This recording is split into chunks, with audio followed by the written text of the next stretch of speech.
Hi, everyone. Welcome to week 6. This is Schizophrenia Spectrum Disorders. To recap, we've talked about depressive disorders and bipolar disorders under the umbrella of mood disorders.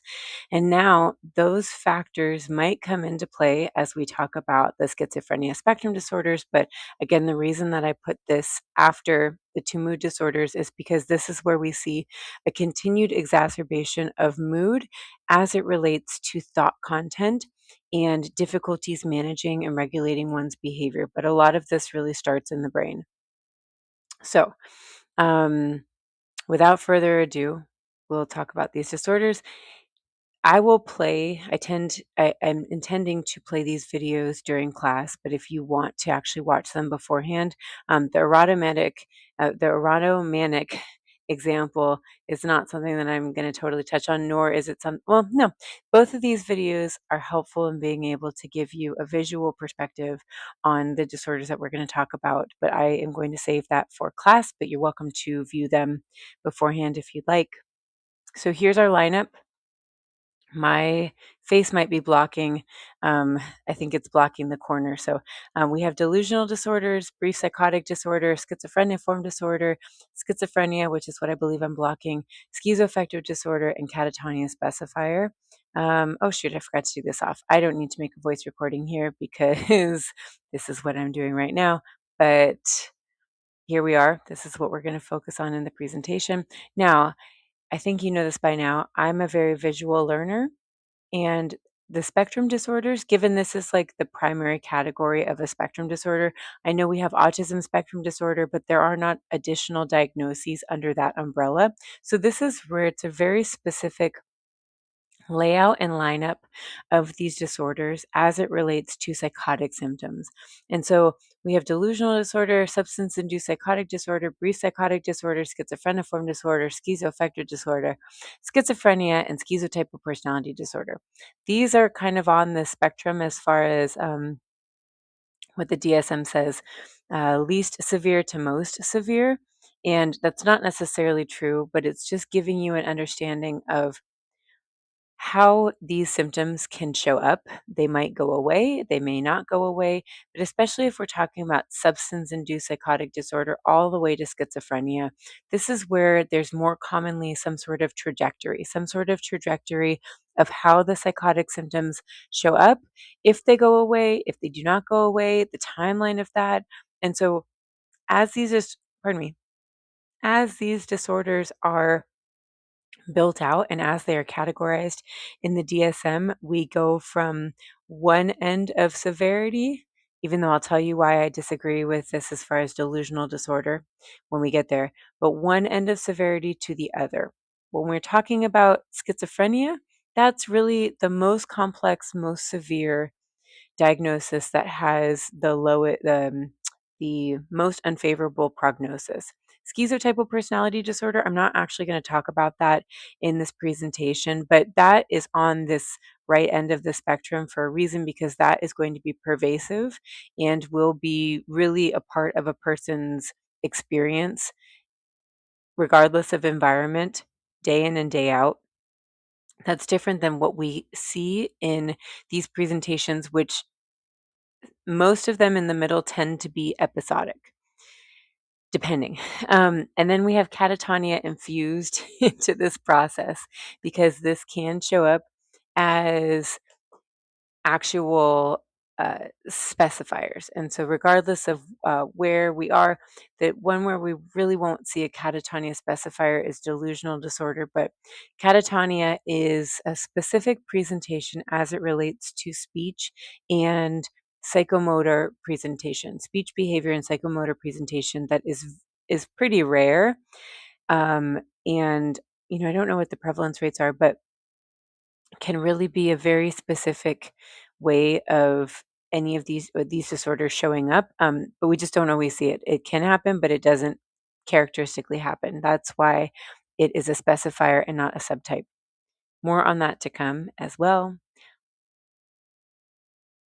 So here are the big five, what I call the big five symptoms of criterion A in the schizophrenia spectrum. So these technically belong to schizophrenia, but we see them show up in brief psychotic disorder, schizophreniform disorder. Oh, wait, yeah, brief psychotic disorder, schizophreniform disorder, and schizophrenia, and also schizoaffective disorder. Again, I think I'm blocking my video is in a different place on my computer screen, but I think I'm blocking the bottom two rows on in the first column. But so the categories that we have in the big five are delusions, hallucinations, disorganized thinking, or we would also see this come out in terms of speech, grossly disorganized behavior, and then negative symptoms. So I'm going to go through each one and I'll continue to really talk about these, but I just have found that it's helpful to break them down so you can really understand what they are, how they show up, and just to know that this is why these disorders are quite complex, is it's not just something that encompasses our moods. And of course, when we have major depressive episodes that are severe or when we're manic, like that really does create a lot of stress, distress, and impairment in our functioning. But we'll see this from a neurological standpoint now that these symptoms not only affect one's mood, but they affect one's thoughts, they affect one's speech, they affect one's behavior, whether that is an increased demonstration of behavior or an absence of behavior. And so it's very specific how it's much more severe how these show up and much more comprehensive as far as the impairment that it can create. So, with delusions, these are fixed beliefs. They are fixed beliefs that are essentially immune to being talked out of them. And what that means is there's a difference between me really significantly believing if I have an anxiety disorder, if I have social anxiety disorder, or this is a teaser for later, if I have, um, oh gosh, what am I forgetting now? There's a big difference between if I had an anxiety disorder, between me perceiving that people don't like me and oh, is this the example I want to use? Yeah, I'll talk about it. Um, perceiving that people don't like me or they're negatively judging me, that's different from what we would see. This is a teaser. To avoidant personality disorder, where there are a lot of like really rigid cognitions that don't change despite a lot of reassurance. That's kind of similar to what we see of anxieties or worries about something bad happening to us, people um, following us. Well, that's not necessarily a normal thing, but like what am I trying to say? I know sometimes we have bad luck. There's a difference between bad luck where you're like, wow, like the universe is really out to get me, or like, wow, this person really doesn't like me. And like, why are they doing these things in order to spite me? Versus a very determined perception that this absolutely is happening. And so, what we see in delusions is that often somebody perceives that they are being followed, that they're being surveilled, that some sort of government entity has it in for them, and that all of these things that happen in their life are not coincidences, that they are all because of some bigger conspiracy against them. Again, we can have bad luck, and this is often what I say when people actually have a delusional disorder. After they tell me their story, I don't say this to them, I say, but to myself or in talking to the treatment team, I'm like, wow, this person really has the worst luck where all these things are going wrong, or or they're perceiving that all these things are going wrong, or this is a delusion. And so, unfortunately, we really cannot talk a person out of their delusions, which makes it very difficult in treatment because they are coming to us because of overwhelm, because of anxiety, because of some sort of impairment that is a result of their delusion, and they want us to fix it. But unfortunately, there's not a lot we can do if we are recognizing, oh, this probably is more happening within the scope of schizophrenia spectrum disorder and not actually because this real life thing is happening. And so that changes the course for what we can do and how we can support a person. Just so you know, so as clinical examples of delusions, we have persecutory, grandiose, jealous, erotomatic, somatic, referential, or nihilistic. Those are all in the DSM. The DSM does not actually use the last two as a subtype. So you do not, or oh my goodness, a specifier. I always do this, a specifier. Um, So you don't actually have to choose those, but just for reference, they're there. I'll talk more about this. Hallucinations, this is where there are perception like distortions as far as sensory issues, whether that's seeing things that aren't there, hearing things that aren't there, smelling things, feeling things, etc. Auditory, visual, tactile, olfactory, gustatory.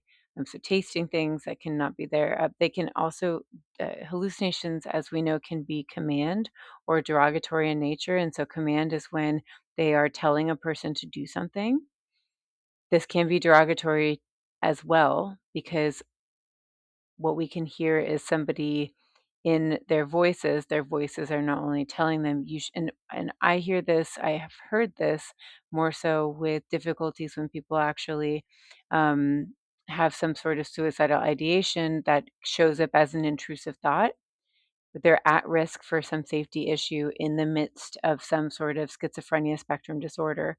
And they're very distressed because they're like, my voices are telling me to throw myself in front of a bus. And this can come out as intrusive thoughts that the person knows are not theirs and perceives that it's because of the auditory hallucinations that they're experiencing. When we talk about delusions, there is a lower threshold of insight and awareness about, maybe this is happening in my mind and it's not happening in reality. Hallucinations, there can be it can be 50-50, where somebody genuinely perceives that this is happening and they don't respond well to reality testing. That's where we're trying to ask somebody if there's a way that this is not actually happening, versus people that know that the voices that they're experiencing are hallucinations. The reality is, for both sides of this, it still affects them significantly. It still causes them distress.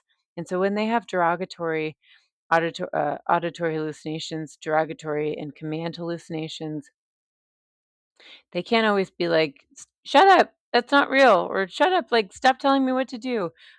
This ultimately is incredibly distressing for people that experience this. If they hear negative things about them and then their voice or voices tell them to do something, often it's to inflict harm on themselves or to inflict harm on someone else. Does not happen all the time, but it very much can happen. That's where, of course, that's incredibly distressing for somebody, right? Especially if that's not their nature, especially if this is something that they are really plagued by, then we know that that's going to cause a great degree of distress and impairment. Disorganized speech and thinking, this is where I go back to the mental status exam. And so I have included in the next slide all the different components of how this can show up. What we are really looking for is difficulties with maintaining linearity, um, a more straightforward logical thought. So when we are talking to somebody whose thoughts are not clear, they're abstract, they're fragmented, they're tangential, they're illogical, that can be demonstrative of a thought disorder. And then also that can be connected to speech. So if somebody is not thinking clearly, they may not be speaking clearly as well. And so unfortunately, we see a lot of ineffective or impaired communication where things are not straightforward. We don't in more progressed or severe presentations, we don't get to actually have a back and forth conversation with somebody. It might be that there's a reduction in the spontaneity of their speech, that there's just like an absence of speech. We can see that in terms of negative symptoms, but here's a list of different ways that thinking disorders show up and different ways that speech is impaired as well. And so in this next slide, we can use this as a reference. Sorry, I don't know if this is cut off, but this is where we would see in certain presentations, and especially when we're thinking about how this can show up for brief psychotic disorder, schizophreniform disorder, schizophrenia, schizoaffective disorder. That might be incoherence, spontaneity, a delay in speech, echolalia, there were repeating words and phrases, being hyperverbal, incoherent, loud, mumbling. What we're looking for is an incongruence. We're looking for an incongruence in terms of a person's developmental capacity, we're looking for an incongruence in terms of the situation, we're looking for an incongruence in terms of affect, why they're there. Like there are lots of different things that we are essentially looking for that are abnormal. And again, this does not fit within the scope of what we would see for a neuro developmental disorder. And it's not what we would see as far as a neurocognitive disorder. So it wouldn't be difficult issues of childhood, and it would not be neurological issues of the aging population. So the older adult population. This is where we see anywhere from at times a teenager. I'll talk about this, but the onset usually being around the 20s to much later on in life. But these thought and speech issues are not showing up when a person is in their 60s, 70s, 80s. So that middle of the road age demographic, that's where we would see an impairment in terms of thought and speech. And so we would also see this with regard to thought process. Anything that is not organized, intact, logical, that's on this list, that's where we would want to look. And so, what I'll say that's helpful about the mental status exam is that you can essentially, in conducting the mental status exam and going through these different markers, have a really good idea of how a person is meeting criteria for the big five. I think that that's what's so helpful is that the mental status exam gives us a lot of information without us even asking about specifically delusions, hallucinations, disorganized thought or speech. Like you're not, i.e., what I'm trying to say is without asking, hey, are you having difficulties keeping track of your thoughts? Just even trying to have a conversation with somebody and seeing how they communicate, what that looks like, the fluidity in which they communicate, that can tell us a lot of information. We can certainly ask that. And that's where I think there are times that when we don't ask about the thought content, such as are you having experiences of your thoughts being broadcasted? Does it seem like there is a person or persons that are putting thoughts into your head? What is your relationship like with God? That religious preoccupation very much can show up in the schizophrenia spectrum. And so we can certainly ask direct questions, but indirectly we can gather a lot of information too. So going back to this slide, grossly, where my head is covering the grossly disorganized behavior, this is where we would see an incongruent in terms of one's behavior and psychomotor activity. And so what this can look like is, again, we would want to rule out neurocognitive disorders and neurodevelopmental disorders. But what this can look like is a person is not responding appropriately and effectively to their environment, to the situation. So they are, I know, like an example is like this ranges from silliness to unpredictable agitation. It's like if you think about this, when somebody's behavior is grossly disorganized, you are constantly or often surprised by how they are showing up in the session, how they're showing up in the clinic. Like, but you are expecting them to go left and they're going right. Not literally, but maybe that's the case. They're having difficulties sitting still. They're having difficulties managing their impulse control. They're fidgeting. They might become very agitated and have a challenging time being able to regulate themselves. They might be a lot more slow physically in terms of their psychomotor presentation than we would expect. There's a variance, but we also see disorganized behavior as far as goal-directed behavior. That's where it would be like, "Hey, your shoelace is untied. You need to tie your shoe." I'm not saying for every person that has schizophrenia that they are not able to do this, but there would be some sort of issue. There could be some sort of issue in terms of like from start to finish, difficulty noticing that and going down to tie their shoe, difficulty following through with that, getting distracted.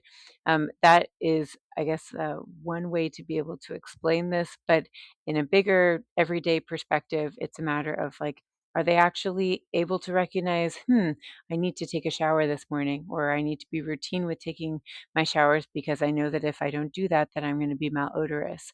Are people having difficulties getting out of the house, going to whatever appointments they need to go to? There's a disconnect with regard to what they need to do and how they do it. And we'll talk about catatonic behavior, but all this, the first part of these, yeah, this is all really like catatonic behavior. Um, but that's what we would want to look at. What is the presentation like, and is it congruent with the situation or not? This is one of these things where you know it where you see it, and I will try to include a video in this as well, actually. But and then lastly, negative symptoms. And so this is, if you think about negative, it means absence of. This is one part of the schizophrenia spectrum as far as presentations.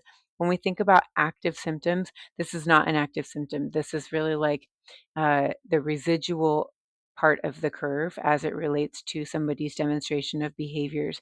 But it's just less notable. Well, no, it's notable in a different way.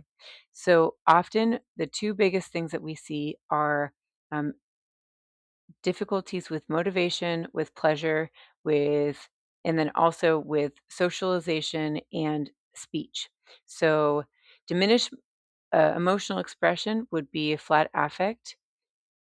Often, and sometimes this can be the effect of medication, but often with negative symptoms, what we could see is that somebody really does not have the full range of emotions, or that's incongruent as far as the range of emotions. But that can look like a blunted or flattened affect. Avolition, this is really like a lack of motivation. So when I worked at Sharp Mesa Vista, we had a lot of patients that were very severely impaired with chronic schizophrenia. And part of it was side effects of medication. Another part of it was just the development of the course of schizophrenia, where I would have patients in some of the groups that I would run where they could not sit still in the group. They had difficulties in terms of engaging just in conversation. They would often be internally preoccupied, have difficulty getting themselves back to the conversation at present, not really engaging in the conversation. But also for those that we could actively treatment plan with, they'd say, I know that I need to lose weight, because often the side effects for these types of medication is significant weight gain. And one of the biggest challenges that we would notice is that our patients would have difficulties just engaging, like, in a walk, going on a walk outside of program a few times a week. And so we'd have, as a result, very large patients in the program that would not be proactive in taking care of their physical health. And so it's really sad, because you just see a lot of people suffering in their own bodies and their own minds as a result of progressed schizophrenia. So that's what a negative symptom can look like. It does not necessarily have to be as pronounced as that, but there's a slowing, there's a lack of. So alahia is an absence of speech. So that's where we would see a diminished or more of a mute type of presentation, or there's just not really a lot of fluidity of conversation, spontaneity of conversation. Asociality is decreased as far as um, socialization and connection with people. And then anhedonia, we know anhedonia, that is a disconnect as far as engaging or wanting to engage in pleasure seeking activities because it does not feel good. So that's where we have to be careful of with negative symptoms. Do they better fit in depressive or mood disorders, or is it really part of the schizophrenia spectrum? We'll talk about that, but that's where they can overlap. And I would just say with anhedonia, this can show up in both schizophrenia and major depressive disorder, major depressive episodes. So, again, just know that these really serve to help you in the areas of understanding more so what the big five symptoms can look like and how to be able to assess for them. Okay. So, delusions, again, these are the fixed beliefs that do not respond to evidence of the contrary. This is like, I know the FBI is watching me. They've been following me around for months, and I know that they can read my thoughts because they've implanted a chip in my brain. I can't show you because then they'll know I'm onto them. So, this actually is kind of like the in between of a bizarre and a non-bizarre delusion. The non-bizarre delusion would be that the FBI is following them. The bizarre, The bizarre component would be that they are convinced that there's been a chip implanted in their brain. And more so when we see a bizarre delusional content, it's like something that's totally not plausible. Like there's no way that it could happen. But the person is very much in confirmed belief that it's happening. An example that I have very rarely heard, but I've heard on two separate occasions, is when people have been convinced that their internal organs are made of, I think one patient at the McDonald Center was really convinced that his internal organs were made of gears, like in a clock. He was like, "Oh yeah, if you open me up," and was not joking. Like, if you open me up, like this is all just gears. It's all gears. It's spokes. It's springs. I'm essentially, I think he had said like, um, he was like a human cyborg, but everything was made out of watch parts. And I remember how fascinating that was because he was a very, like, handsome, young, good-looking guy. If you would have never asked about that, you would have never known. And then as soon as he started talking about that, I remember looking at our medical director and I was like, "Oh, shoot. That's not good at all." But it was quite hidden. Unless we asked about it, it was quite hidden. You would never know. So, that's what delusional disorder can look like. Now, on the other side, hallucinations, that can sound like I see the FBI in the bushes outside watching me. Outside of my house, they're watching me. I hear the walkie talkies and I hear them talking about me.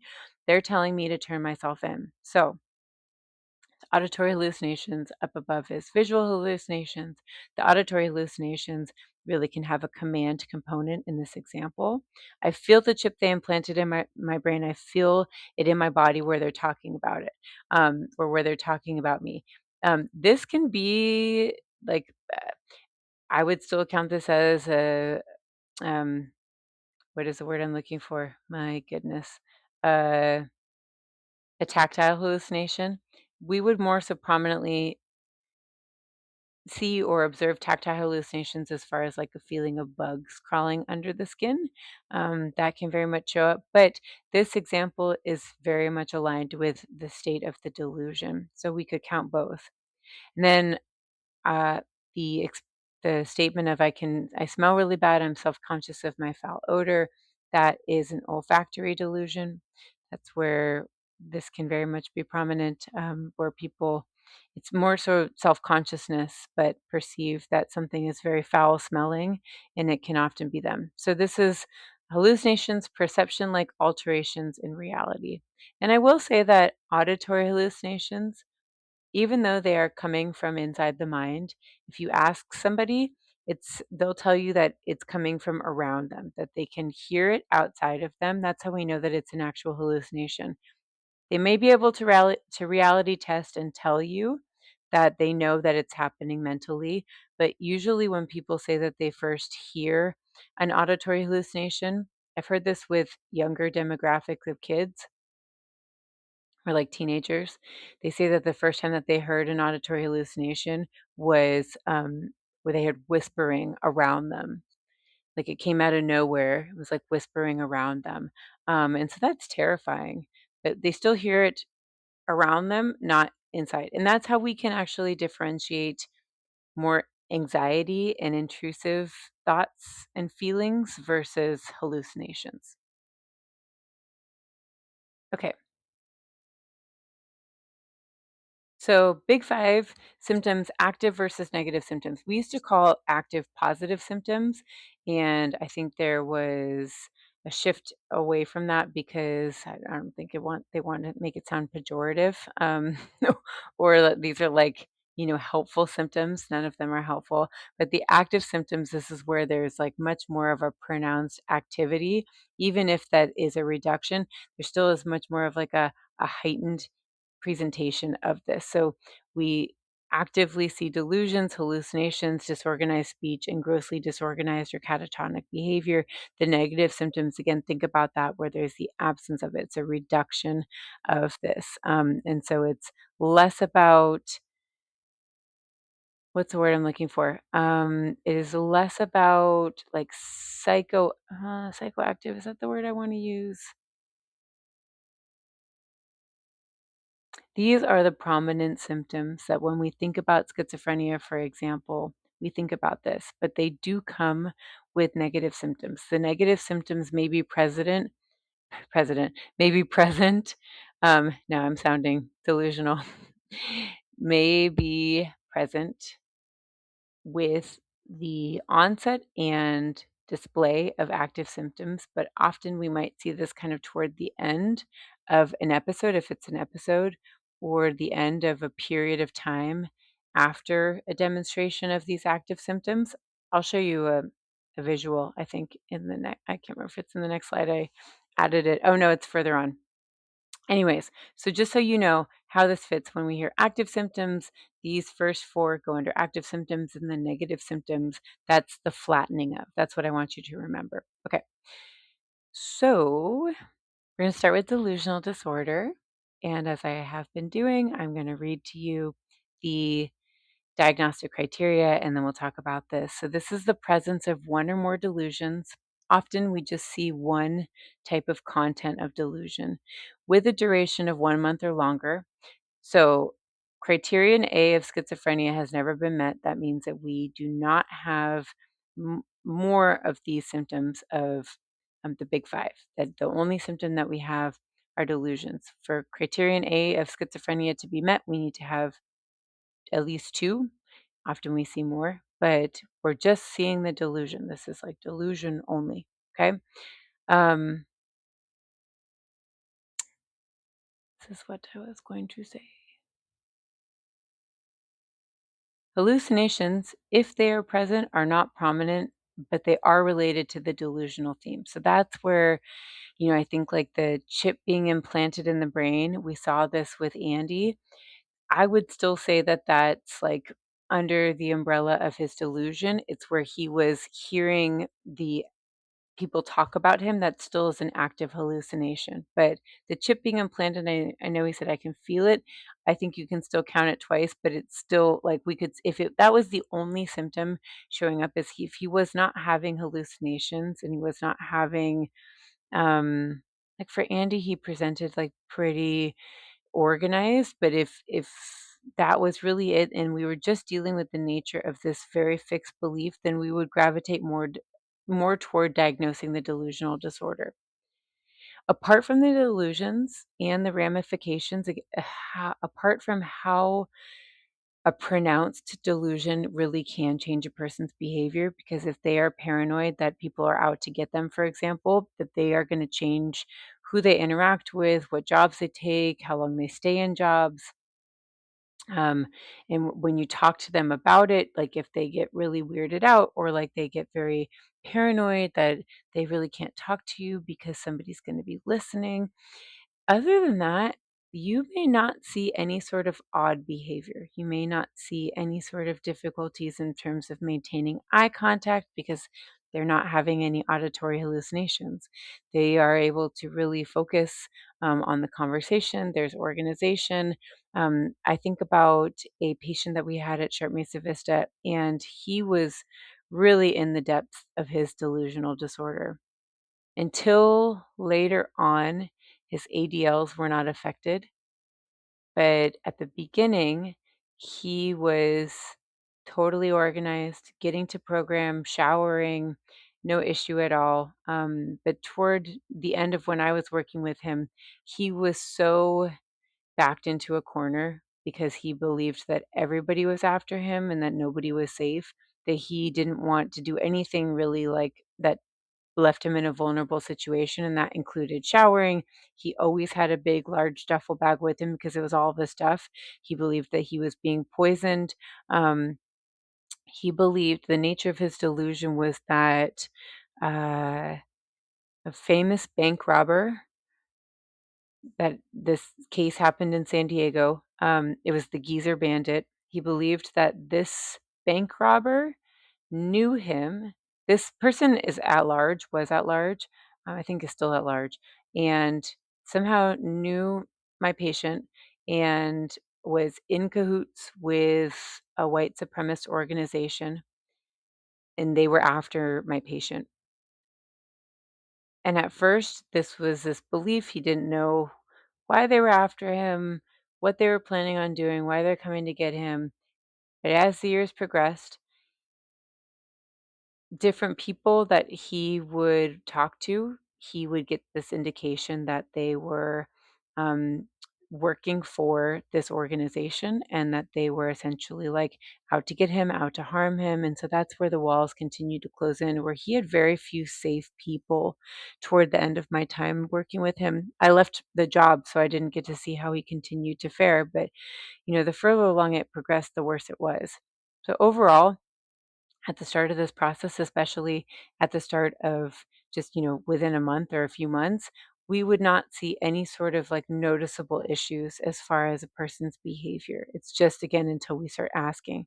I'm at diagnostic criterion D, if there is any sort of presence of mood episodes, they've been really brief in comparison to the nature of the delusional periods. And so this is where we're starting to see the DSM make a definitive separation or create a disconnect between mood issues that have any sort of paranoia, or pardon me, that have any sort of psychotic symptoms versus the schizophrenia spectrum that can have mood related issues, but that's where these active symptoms are going to be more prominent and the mood is going to be secondary. There's one exception to this that I'll get to, but this is where the DSM is saying, hey, this is not fitting under the umbrella of a person's major depressive episode.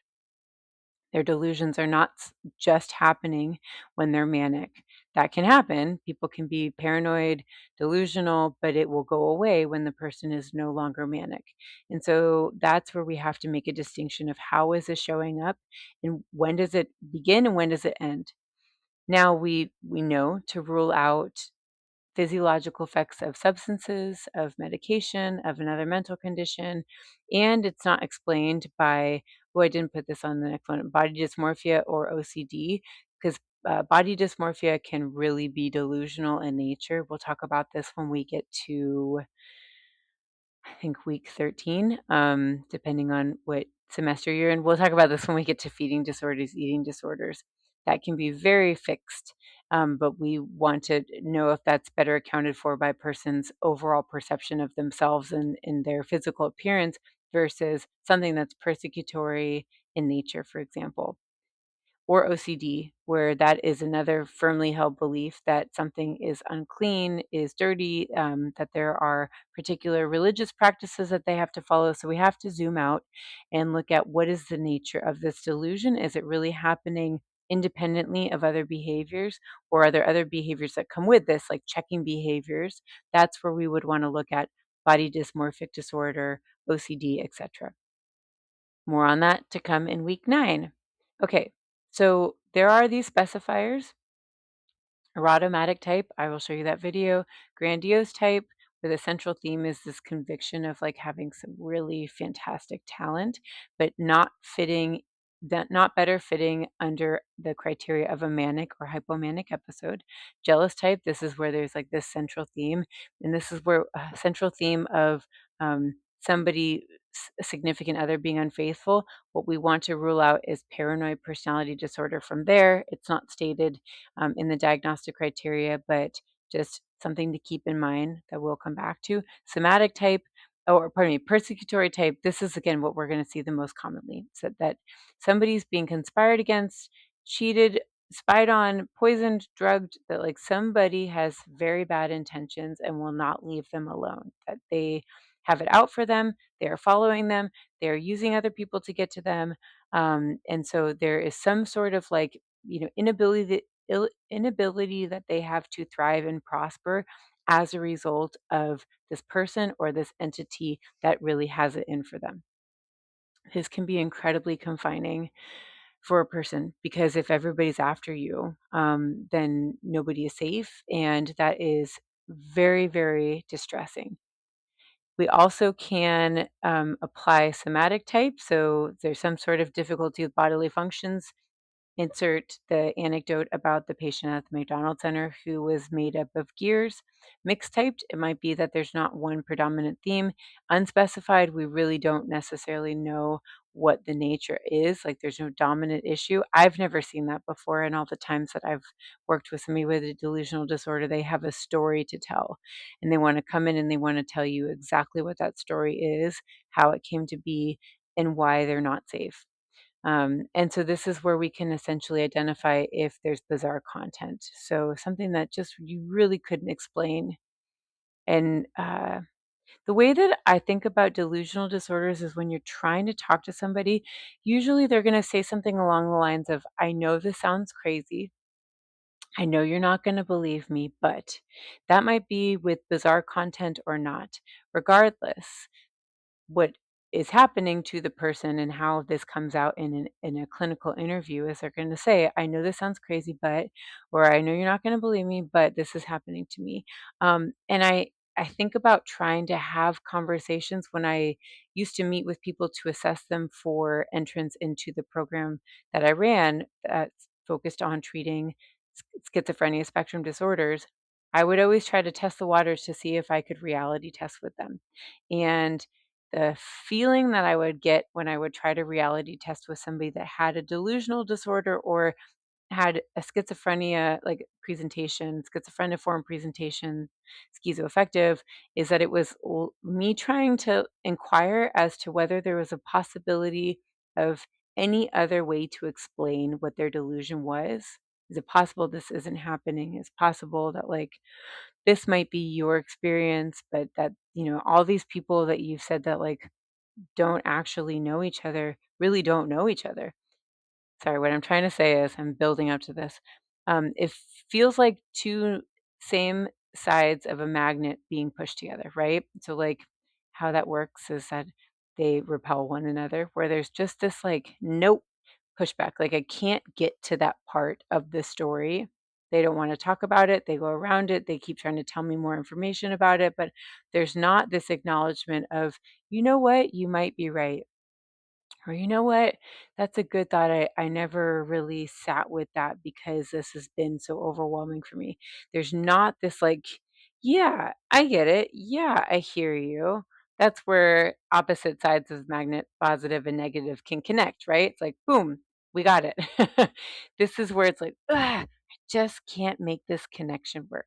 I hope that makes sense. But if you meet with somebody that has a prominent delusion, you will understand exactly what I'm talking about. Okay, that's delusional disorder. So we are going to pause and reflect. First of all, how long must symptoms be present in order to meet criteria for delusional disorder? Just 1 month. That's it. They will last a lot longer than that. I can't remember if I said this in this recording. Often, unfortunately, medication for delusional disorder is not very effective. Delusional disorder alone, it's not very effective. It can treat delusions. With any of these disorders, we want to treat a person with an antipsychotic as soon as possible in order to stave off future episodes. But if a person has really significant, prominent, and what's the word I'm looking for? If a person has pronounced or long-standing delusions, it's going to be really fixed and it's going to happen for a long period of time. The prognosis for this disorder is not necessarily great. And so we start off with at least 1 month, but this can continue far on into the future. Now, are hallucinations present within this disorder? Typically, no. According to the DSM, if they are present, it's really, like, fairly unsubstantial and just part of the delusion, but this is not enough to warrant its own, "Oh, yeah, I'm seeing things that aren't there. I'm hearing voices, like, all the time. It's really bothersome. I can't focus on anything." That's a separate category. This is just we're really identifying this as a thinking issue, that it's a belief thinking issue. Okay, so ultimately, for the sake of your learning, think pure delusion and no hallucinations. Therefore, what is the exclusionary criteria of this disorder?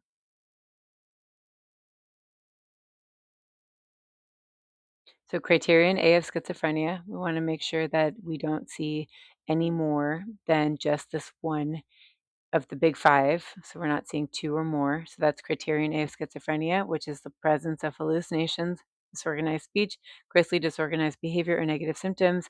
You can also say that um, the exclusionary criteria or rule outs are body dysmorphic disorder, or OCD. How is functioning impaired in this presentation? There is not a specific indication or direction that function is markedly impaired outside of the experience of delusion.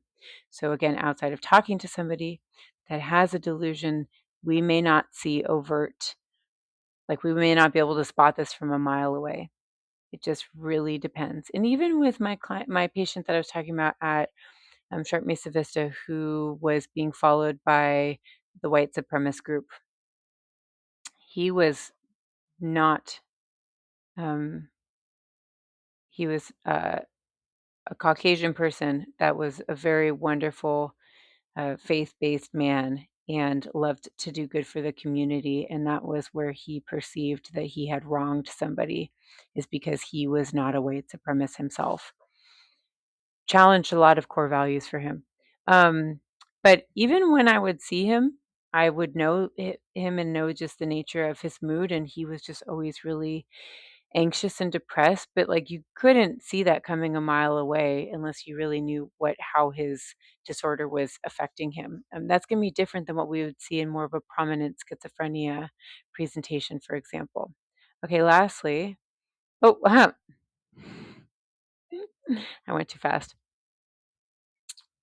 Lastly, what is the most common specifier for delusional disorder, and what does this look like? This is persecutory. This can look like being spied on, being followed, conspired against, poisoned, being watched, anything where, again, somebody's out to get them. And this is different where from jealous type, where the person believes that their significant other, their boyfriend, girlfriend, partner, etc., is being unfaithful to them. So the persecutory type is this is like paranoia that somebody's out to get them. So when you think about paranoid, that's really we could conceptualize this under the umbrella of a persecutory type. Okay, brief psychotic disorder.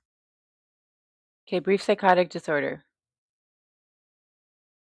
Now, this is where we are going to see some flavors of the big five, but we are going to see this for a shorter period of time. So when you hear somebody say that they had like a psychotic episode or a psychotic break, typically it's going to fall under this category. It's a short period of time where they're demonstrating active symptoms, but it's usually from 1 day to 1 month. Okay.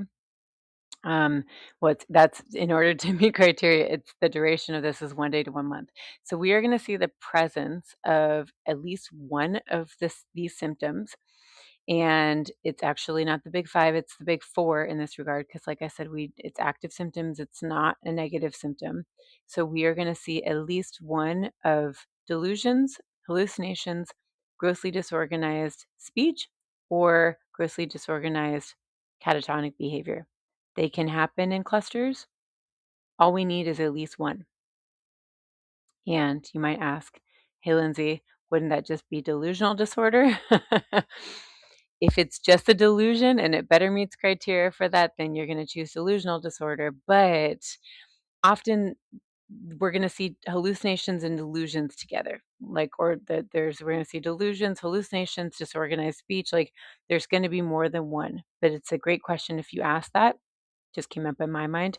Um, if it's just the belief, delusional disorder. If it's more than that, it would be brief psychotic disorder. Okay, but another rule out for that would be if it ends within a month, and for delusional disorder, we would diagnose it for at least a month moving forward and longer. And so if it's short, if it's brief, it's a brief psychotic disorder. Okay, after that month, we would expect a return to somebody's normal baseline, their pre-morbid level of functioning, right? So, like, people can have a brief psychotic disorder episode that is triggered by stress, that's triggered by some sort of like environmental change, and it's like the light the switch flips. That's what I'm trying to say, and then they go back to their normal level of functioning. This is not better explained by major depressive disorder, bipolar disorder with psychotic features. So it's not happening under the umbrella of how these mood episodes show up. Like I said, this is where we see the DSM actively working to remind us, hey, there's a difference between mood disorders with psychotic features and these psychotic disorders that can look like mood issues. So we want to make that distinction. And we're ruling out whether this is happening as a result of substance use. This can happen, and that would be a substance induced mood episode, be a substance induced brief psychotic disorder. Um, and we want to make sure that we are also ruling out any sort of schizophrenia, schizophreniform disorder, any of the disorders that we're going to talk about later on. So, this is where time and severity are key. We do not see a need for functionally marked impairment, but again, this is commonplace that like this can happen because if you are having hallucinations and delusions, you can't keep track of your thoughts, they keep getting away from you, you can't communicate effectively. That's going to cause some sort of distress and impairment, right? So we need to check for that. It's not necessary, pardon me, for, sorry, I had a piece of bread just now. It's not necessary for the actual diagnosis. And so I have a slide later on that will speak to the different markers, but just notice that that's not actually here. What we can specify is if there are marked stressors. So this is where we need to identify, is this happening with the presence of a marked stressor? This is very typical. And we can actually trace this back to that marked stressor. Without a marked stressor, so there's nothing that's like happening, whether this is a stressor that's happening in its own, just as it is, or together with other stressors, and that this we would not see these symptoms happening in a way to better be explained by one's cultural beliefs. This could happen as far as pregnancy or within 4 weeks postpartum, where it's not better accounted for by major depressive episode with psychotic features. This is where we just have to be very careful as to tease out, is there any sort of presence of depression, of mania, of hypomania, and there are psychotic features. But I've seen this very rarely actually, where somebody within the days giving birth at Sharp Chula Vista was very paranoid and was having difficulty communicating, was having difficulty following directions for perinatal care, and it was brief psychotic disorder. It was a brief psychotic episode, and the stressor was not the baby, and just the hormonal changes that can happen really were part of the onset. But we would say that it's with peripartum onset and not because of a stressor or without a stressor. On the so on the specifiers, we don't need there's this is a different dimension of how we actually rate severity, so you don't worry about that. But also, if there's catatonia, then you would be identifying that too. Okay, so let's pause and reflect. How long must symptoms be present in order to meet criteria for brief psychotic disorder?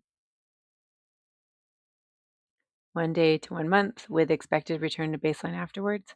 How many symptoms do we need in order to meet criteria? Oh, pardon me, what symptoms and how many? You can start with how many or what, but we need to see one or more of the first four. So hallucinations or delusions, hallucinations, disorganized speech, disorganized behavior, period. We are not seeing negative symptoms. Oh, that's what I was going to say. We're not seeing negative symptoms because the way that I think about this is that the psychosis is not the damage has not been done for long enough to impact somebody's negative behaviors. Like it doesn't sit around for long enough to actually cause that residual type of experience, i.e., it's not impacting the brain to that degree where we're seeing a change in affect, where we're seeing a change in one's speech, a change in one's motivation. So it's not cooked long enough in order for us to see the negative symptoms. I hope that that makes sense. Oh, man. So I hate going back. I answered the question. The question that I asked was, "What's a symptom from the big 5 that is not available as a diagnostic symptom?" And that's the negative symptoms, right? So think about brief as active only. Otherwise, we might think that it's better attributed to mood disorders. So that's where we would, if like, it's just a question of if we map it out and we see somebody has anhedonia, they're having difficulty sleeping, they're not eating. I would want to know if that's really a major depressive episode with hallucinations versus a brief psychotic disorder where anhedonia is present. We would not account for anhedonia because negative symptoms are not a part of that presentation. I hope that makes sense. So we're constantly thinking, is this mood or is this schizophrenia spectrum disorder related? Now, what are the rule outs for this disorder? Aside from our usual substance use disorder, medication, another medical condition, we want to rule out mood issues, right? So this is where we want to actually rule out mood related issues with psychotic features. As I know I'm sounding like a broken record, but I'm doing this intentionally. So, um, in that regard, in order to really help clarify this, we're focusing on presence of mood symptoms and time. And that really looks at, has a person had an experience of mood related symptoms in the past that are continuously occurring? Are these psychotic symptoms really just showing up within a brief period of time? Okay, for extra credit, what are our available specifiers that we need to identify? Oh shoot, I think I put all of four of these. Giving you a hint, it's four. Okay, good. With or without marked stressors, with peripartum onset, or with catatonia. Okay, so and you could diagnose actually with or without marked stressors, plus with catatonic behavior. But peripartum onset, we want to keep in its own. We want to keep by itself because there's just a lot to be said about that. That really speaks for itself. Oh, you know what? But it could be peripartum onset with catatonia too, because that can happen in rare cases. I feel like I need to show you catatonia. Oh, no, I can't. I can't do this. I just can't go that far ahead in the slides. Wait, maybe can I? Hang on. Let me just check this. Okay, let me see if I can just. Oh, you know what? I can't do this. Sorry. I'm just gonna. It's gonna have to wait. So schizophreniform disorder. This is the next level up. So this is where we see two or more of the big 5 symptoms, and yes, we have all 5 available to us to diagnose. So we see 2 or more, each for a portion of each for a significant portion of the time during at least a 1-month period of the presentation, and we have to see at least one of these being 1, 2, or 3. So delusions, hallucinations, or disorganized speech. This, and then again, we have negative symptoms that are included in that process. An episode of the disorder has to last at least for 1 month, but less than 6 months. Okay. So this is longer than a brief psychotic episode, or brief psychotic, oh my gosh, disorder, right? That is episodic in nature. It's longer than that, but it is not as long as meeting criteria for schizophrenia. So that's 6 months or more, 6 months or longer. Now, if you're like, hey, I'm treating this person, or I'm meeting with this person, and they have had delusions, hallucinations, they're really having difficulties managing their behavior. Their speech is off, it's fragmented. I can't have clear, articulate conversations with them. And they're like 4 or 5 months into this. Unless there's some significant intervention that's happening that is going to make a big turnaround, which this can happen with medication, but let's just say they're already on medication. We're trying to really slow down these symptoms. It might be that we have a lot of a clear indication that this is not just going to be schizophreniform disorder and this is really going to be like schizophrenia. You think that these symptoms within the big 5 are going to be present for a majority of the illness for at least a month, that we're going to see at least 1, 2, or 3 in the big 5, past 6 months. If that's the case, then you would essentially identify that this is a provisional diagnosis and set yourself up to diagnose schizophrenia down the line once they meet criteria for the timeline of 6 months or more. Okay, I'm going to talk about that in the diagnosis of schizophrenia, but we just are waiting to see what's going to happen as far as timeline. So this is kind of like an oh crap, I don't want to diagnose schizophrenia because I hope that these symptoms are not severe and not pronounced for longer than this period of time, because this is ultimately like incredibly impairing for a person's life. And so that's where we just want to see, is this going to be a form of schizophrenia, i.e. schizophreniform, right? Or is this something that it's actually going to progress to schizophrenia? So that is criterion B. Oh my gosh. Okay. Criterion C. It's a different day. I look different. Here I am again. Criterion C. So, what this is really speaking to, oh my gosh, I hope that this is coherent. I just have spent like 2 hours re recording new video and it did not save in my project. And so, please bear with me as I'm repeating this information for myself like the 13th time today. Just it builds character, right?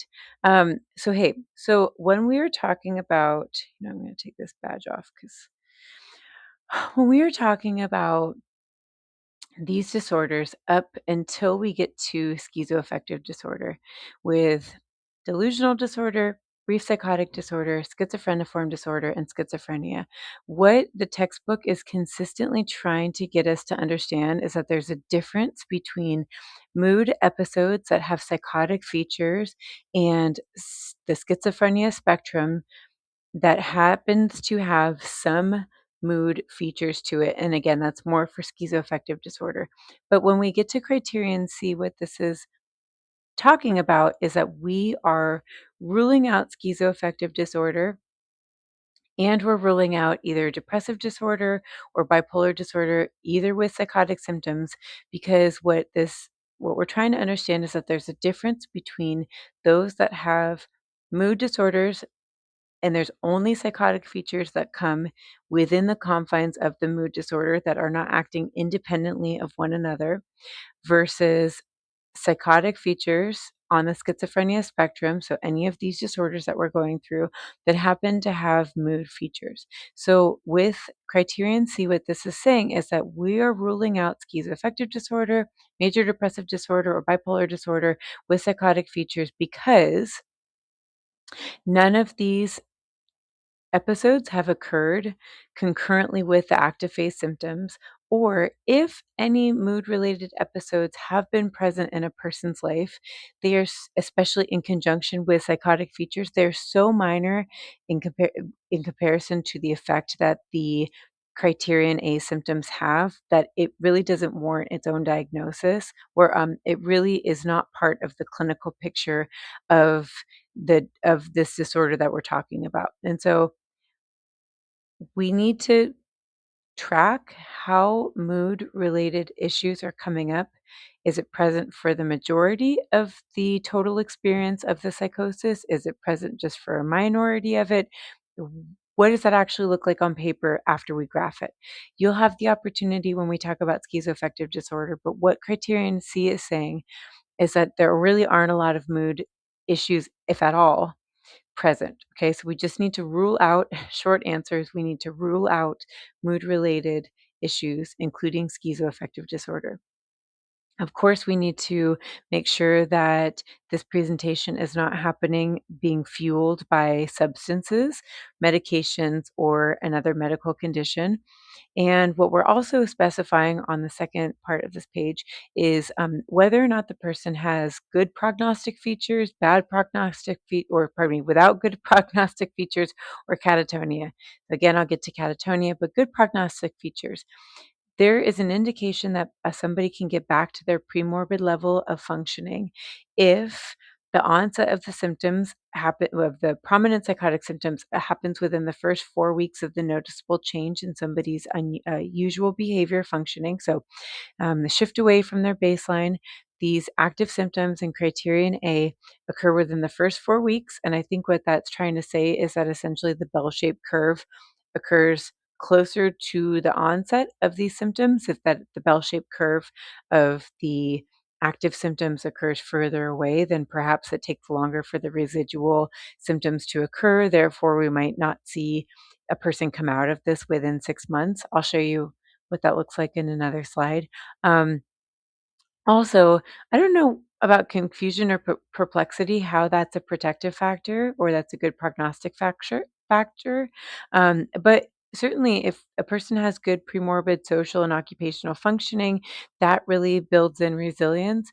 And then the absence of blunted or a flat affect, that means that essentially we're seeing less of a presence of negative symptoms, which would be indicative of what we can see in residual symptoms of schizophrenia. So, what essentially we're looking for is, do these waves rise and fall more quickly, or are they really accentuated that we think that this person may not be rid of their symptoms within the 6 month window of time? And that's where we go back to criterion B. Does it seem like the episode is really actually gonna last from, 1 month and 1 day, basically, to 6 months? If it seems like, "Hey, this person is still having active hallucinations and delusions within, 5 months and 25 days," it's probably not indicated that they're gonna come out of this within the 5 days, unless there's, like, a rapid implementation of treatment, then overall, what we would be expecting is that this is going to be a provisional diagnosis that will probably move to schizophrenia after that 6 month mark. So it's just a matter of how long active symptoms occur, how long negative symptoms occur. You all are not skilled in this, and I don't even know how to track that either. But it's one of those things I feel like when we know it, we know it when we see it. And so it's just a matter of what that trajectory can look like, and I would base it on previous trajectories if a patient has experienced a previous presentation of a schizophreniform disorder. And then, again, we would specify if there is a presentation of catatonia at all, that could be coded. Okay, so let's pause and reflect. How long must symptoms be present in order to meet criteria for schizophreniform disorder? Greater than 1 month, less than 6 months. What symptoms do we need in order to meet criteria, and how many? Also, how long must active symptoms persist? So we need 2 of the big 5, of each of which present during a significant portion of the time, at least 1 month.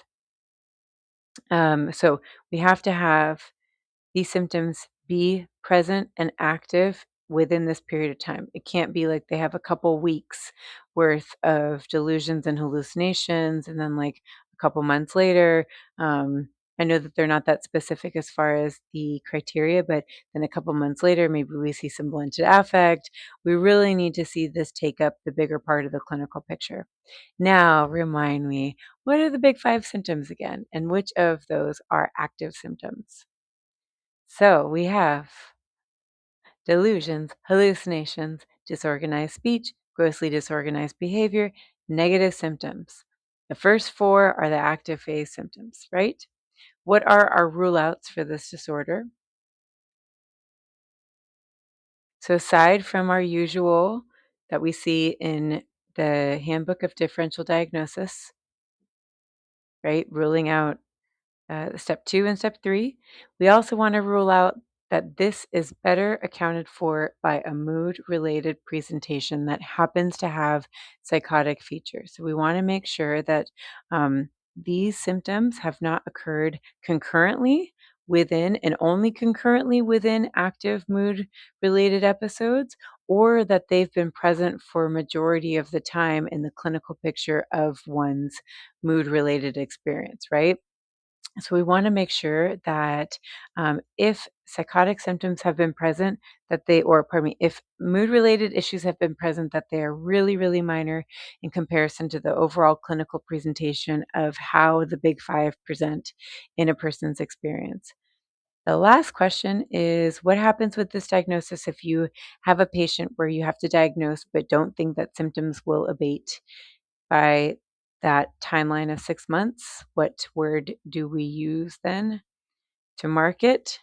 Provisional, right? We get to categorize schizophreniform as a provisional diagnosis and wait essentially until that time runs out, and then we will change to schizophrenia if they still meet criteria for the symptoms. And usually they do. And that could just be negative symptoms. But so here's where we'll go to that diagnosis. So, same as before, we need to have two or more of the following, each present for a significant portion of time during a 1 month period or less if successfully treated. And shoot, I forgot to say that. If that, yeah, so it's kind of like in bipolar disorders, which is gonna come first with bipolar disorders? Is it gonna be the mania? Is it gonna be a week or less if hospitalization is needed? But ultimately, what this is asking for is, oh gosh, I have to go through these.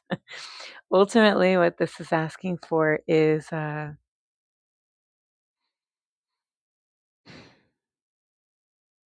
least one of these has to be 1, 2, or 3, and they need to be present for a significant portion of time. I know it says 1 month period, but I want you to think bigger than that, because anecdotally, that's what we really see.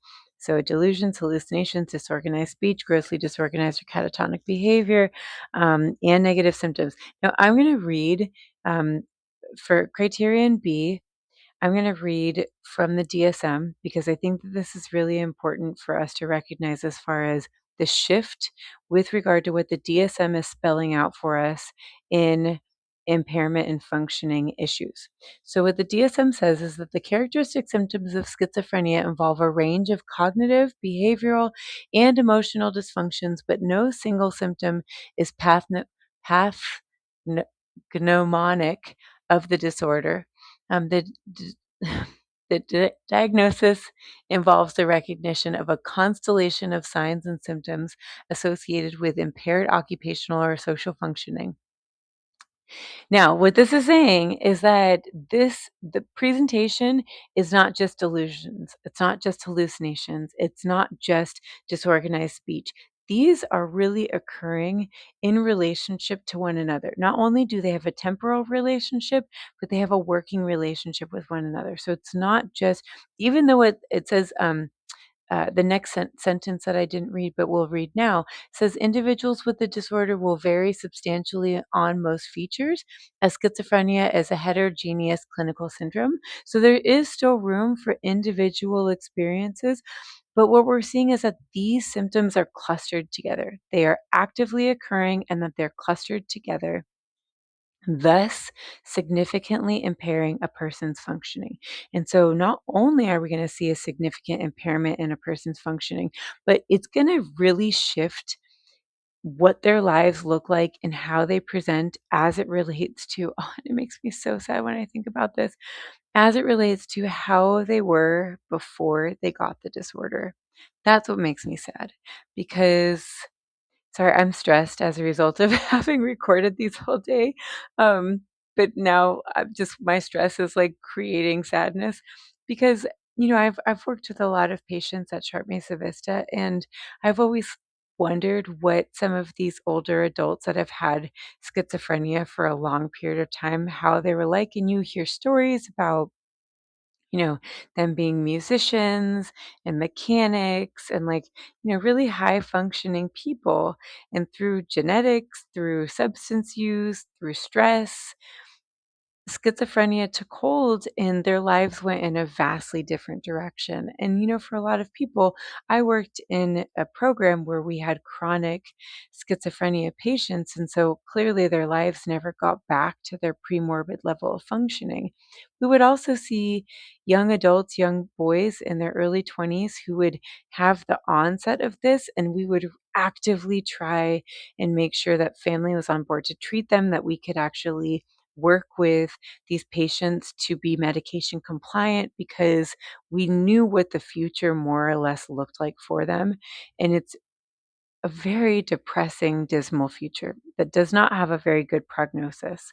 And so, on this long winded response, this is where we have to see that there's been not only because of active hallucinations, delusions, but because of disorganized thought, disorganized speech, negative symptoms where a person does not have a lot of motivation or energy to be able to engage in just like basic activities of daily living. Not only is that distressing, not only is it distressing when somebody, I used to have a patient that would come up to me and say, Lindsay, why won't they stop? They're yelling at me. They're so mean to me. They're saying the worst things to me. I just want them to go away. Um, that's awful, right? Like for somebody that's been experiencing these symptoms for a long period of time, nobody should have to live like this. But so we're recognizing that like all of these in conjunction with one another are what cause such a significant impairment in one's functioning, that this is very different than how it was before the symptoms took hold. And that furthermore, it's there's failure to achieve. Oh wait, furthermore, if this is happening to a child, to an adolescent, God forbid, that there's failure to achieve expected levels of interpersonal, academic, or occupational functioning. I'm going to just go over really quick to where is it? To criterion F, because this is similar, where unfortunately these can be comorbid. Uh, Autism spectrum disorder or communication disorder with schizophrenia. Again, we just hope and pray. I've never known of a case like this to exist, but I suppose anything can happen. Ultimately, what Criterion F is saying is because autism spectrum disorder and communication disorder can start like this as well, where a child has had some degree of development that meets criteria for, or that meets appropriate developmental milestones, and then that development stops. We used to say it regresses, but it doesn't necessarily regress. It just, that development stops. And then there's a development of other issues related to that neurocognitive or that neurodevelopmental disorder. So, what this is saying is that if there is a comorbidity of that, it's only made in because a child is having prominent hallucinations or delusions. So it's not like we're talking about development and development shifts, and they have difficulties in school with regard to managing their learning. That's not what we're talking about. What we're talking about is that we are dually diagnosing somebody who, in this hypothetical situation, we're dually diagnosing based on the presence of hallucinations and delusions. We do not see that in autism spectrum disorder. We do not see that in a communication disorder. We see communication issues in communication disorder, but that's not enough to meet criterion A. Okay. I hope that that makes sense. Um, Let me know if you have any questions. So I'm going to go to criterion C. So again, there have to be continuous signs of the disturbance that persist for 6 months. Now, this 6 month period of time must include at least 1 month of symptoms that meet criterion A. So again, active phase symptoms, and may include periods of prodromal or residual symptoms. So I'm going to show you a graph in the next slide. During these prodromal or residual periods, the signs of the disturbance might be manifested, I say may, be manifested by only negative symptoms or by two or more symptoms listed in criterion A presented in an attenuated form, so not yet clearly pronounced delusions, hallucinations, issues with speech, behaviors. So, this is where we could see odd beliefs, unusual perceptual experiences. I'm going to talk about that in the next slide as well. So, we're going to see an arc of these symptoms in criterion A that occur over a period of time, 6+ months. Okay. Again, criterion D here is the same as criterion C in schizophreniform disorder. So I'm going to skip over that. Same idea. Separation of church and state. Difference with regard to schizophrenia spectrum versus mood stuff with psychotic features. Okay. As always, we're going to rule out that this was a product of substances or medications or a medical issue. We can code if a person at any point in the course of schizophrenia presents with catatonia, and that's really going to be based on if you're seeing them um, at intake, if you're seeing this happen at any course of the treatment that you give, if this is the case. So we just need to note that the catatonia is associated with schizophrenia to illustrate how comorbid that presentation is, but that may not be happening during the entire course of the schizophrenia. Okay. Now, criterion C, this is what they mean by this. Um, Look down here at this arc. This is not an exact science and it doesn't always look like this, but what this is saying is that we can have patients, clients that their experience is uh, three stages: prodromal, active, and residual. When I think of prodromal, I think of young adults. I think of like children in rare cases, but young adults where it's not yet a pronunciation of criterion A, but there are really odd behaviors that we have to pay attention to.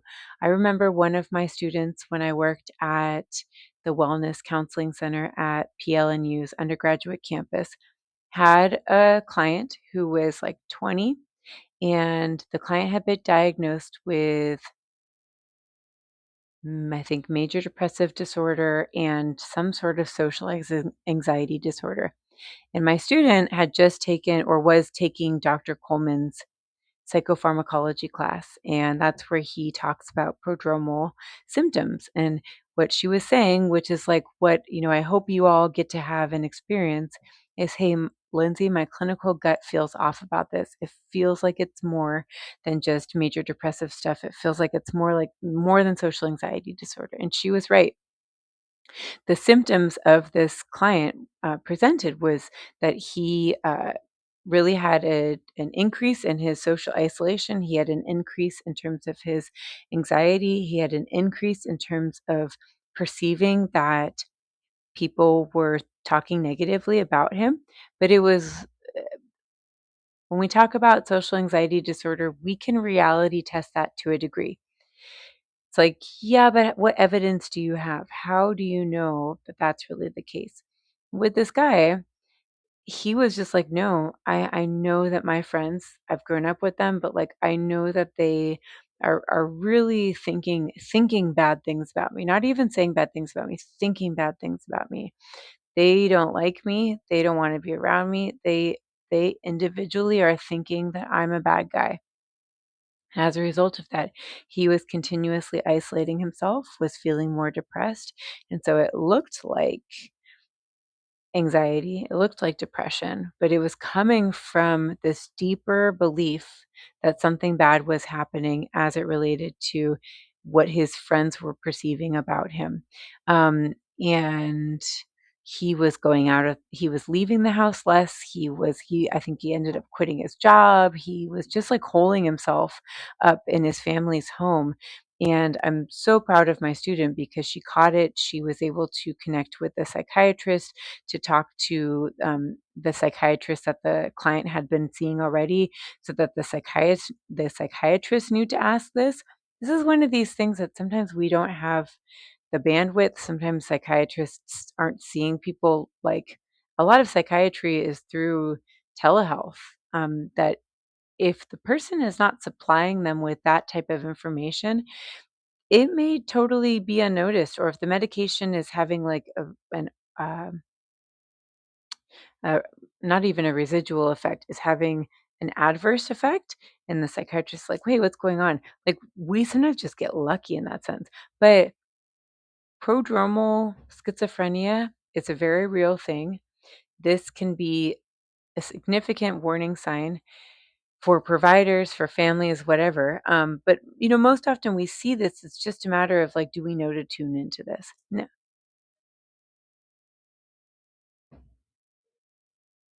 Now, I'm not having auditory hallucinations. I'm hearing the code come up in my hospital. Now, active stage, this is where we look at criterion A. This is the big four, at least, where symptoms are fully present. So they're in the thick of it, right? So that's when I say the bell-shaped curve. That's where it is. Like, that's the peak. It's just a matter of how long these symptoms actually last for. They can last for a long time if a person does not receive treatment. And again, the crux of the problem is that the more delusional, the more paranoid a person is, the more withdrawn they are socially, the less apt they are to actually receive treatment and to receive effective treatment that actually staves off the presentation. And so ultimately, what we want to try to do is to make sure there's a lot of research that shows that the sooner we act, the better it is to shorten the duration of the person's episode, but to really prevent future episodes from occurring. I also remember when I was at the McDonald's Center, we had a patient who was like probably 25, 26, and man, he was floridly psychotic when he was at the McDonald's Center, like really, really psychotic. He couldn't be in group. He just was like actively responding to internal stimuli, was having difficulty tracking. And one of the postdoc that was at the McDonald's Center at the time worked a lot. She did active psych testing because we were concerned. I mean, we couldn't actively treat him on his substance use because we really couldn't have like a lot of insight oriented conversations because he wasn't stable. And so the postdoc worked with her supervisor, and they did full assessments, and like they really whittled it down to this is probably schizophrenia. She was trying to go back and forth about schizoaffective disorder versus schizophrenia, and I will talk about that when I get to schizoaffective disorder, of why she was even considering those two in the first place when he didn't really have a lot of mood-related issues to begin with. But what she did in her research, she went above and beyond, is talk to the family because, to give a schizophrenia diagnosis is a very hefty delivery of information. Like the implications of that, nobody wants that. And what she was saying that I thought was actually really helpful, she was trying to give the family hope of, hey, look, this can get better, but you have to consent to treatment for him and he has to consent to treatment for himself. And that if you can do this, the sooner the better, because we can not only shorten the lifespan of this episode, but we can prevent future episodes from occurring. The family was really compliant. They were shocked and overwhelmed by the diagnosis, but thank God, this patient was agreeable to it, and so he was on medication. It did not mean that there weren't, because I worked with him in our aftercare program for a couple years after that. It didn't mean that he didn't have future episodes, but those episodes were much more controlled and manageable because everybody was on the same page, and they could essentially implement and like give kind of booster treatment for him depending on what was going on. But I thought that that was really remarkable information that she found and delivered was like, hey, we have to prevent this from getting worse. The way that we can do that was with medication, and that it's almost like it's kind of like an earthquake, and we have to prevent aftershocks. And if we can prevent aftershocks, then we can really make this a much more manageable diagnosis. So I totally hijacked my explanation of prodromal and active versus residual, but it is what it is. Now, residual, this is again the negative symptoms presentation. So that could be that flattened affect, low energy, social withdrawal, eccentric behavior, depending on what kind of treatment is implemented and how. This can be something that is longer lasting, but what we also can identify is that with continued residual behavior. I really look at within the course of schizophrenia, I really look at all of these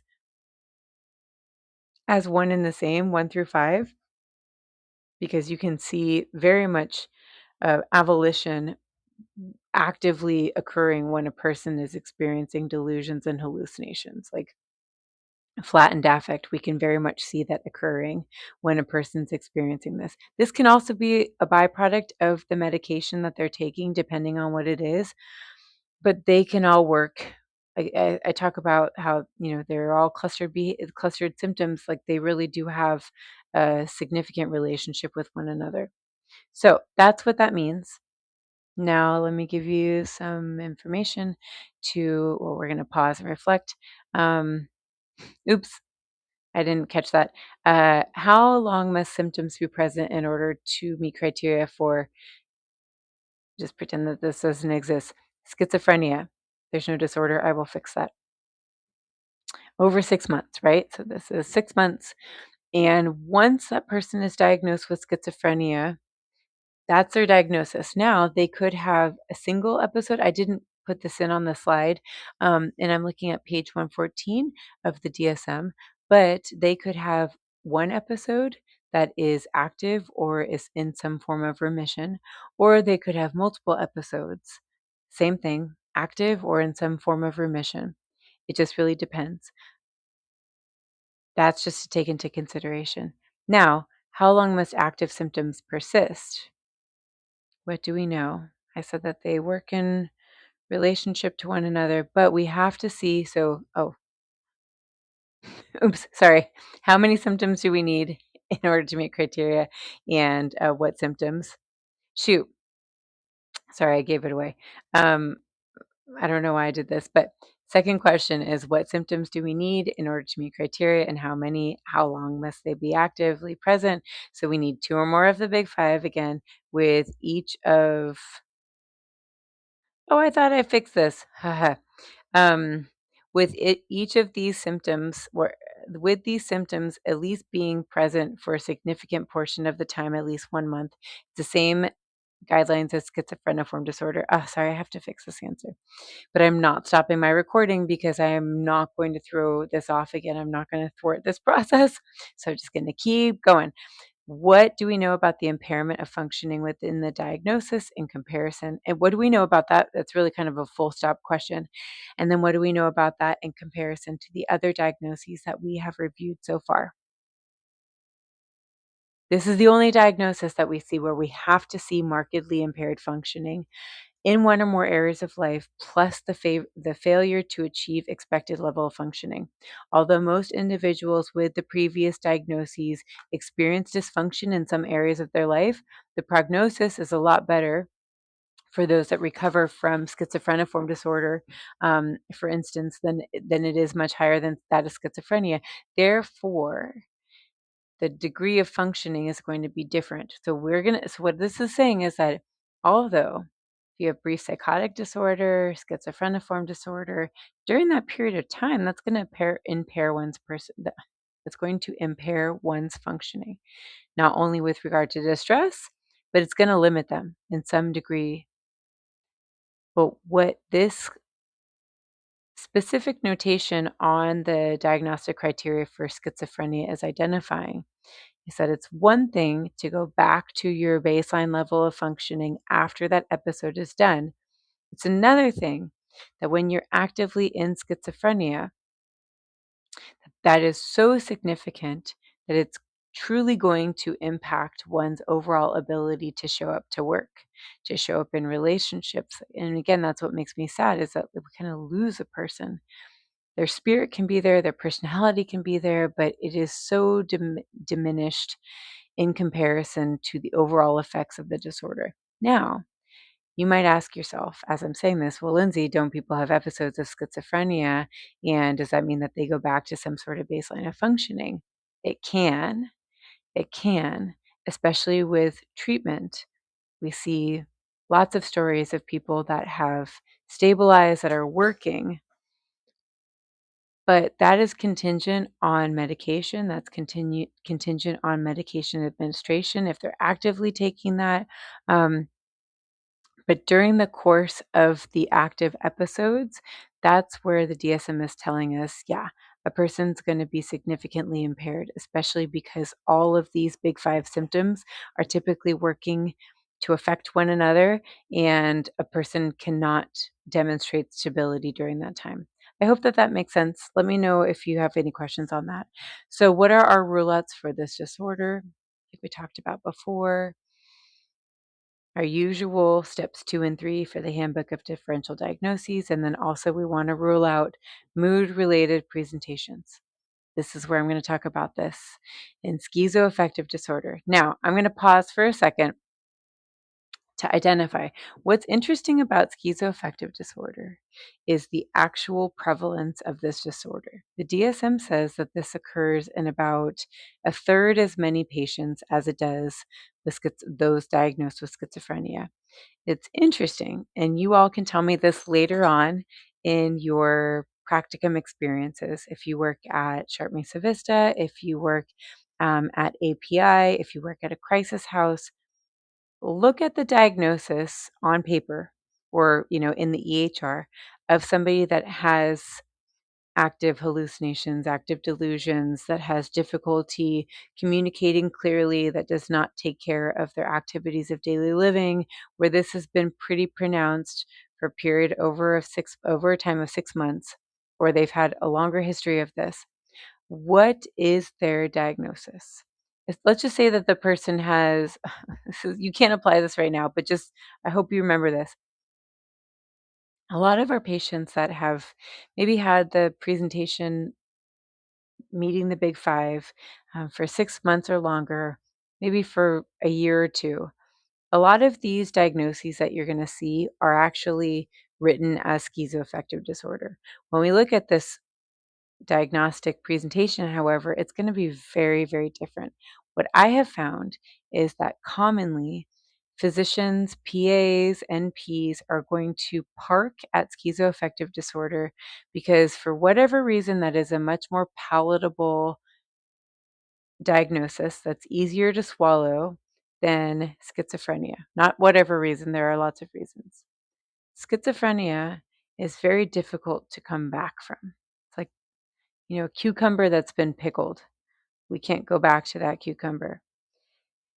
I think, and I have not yet actually had this confirmed by any sort of psychiatrist, but I just know in my bones that this is what it is.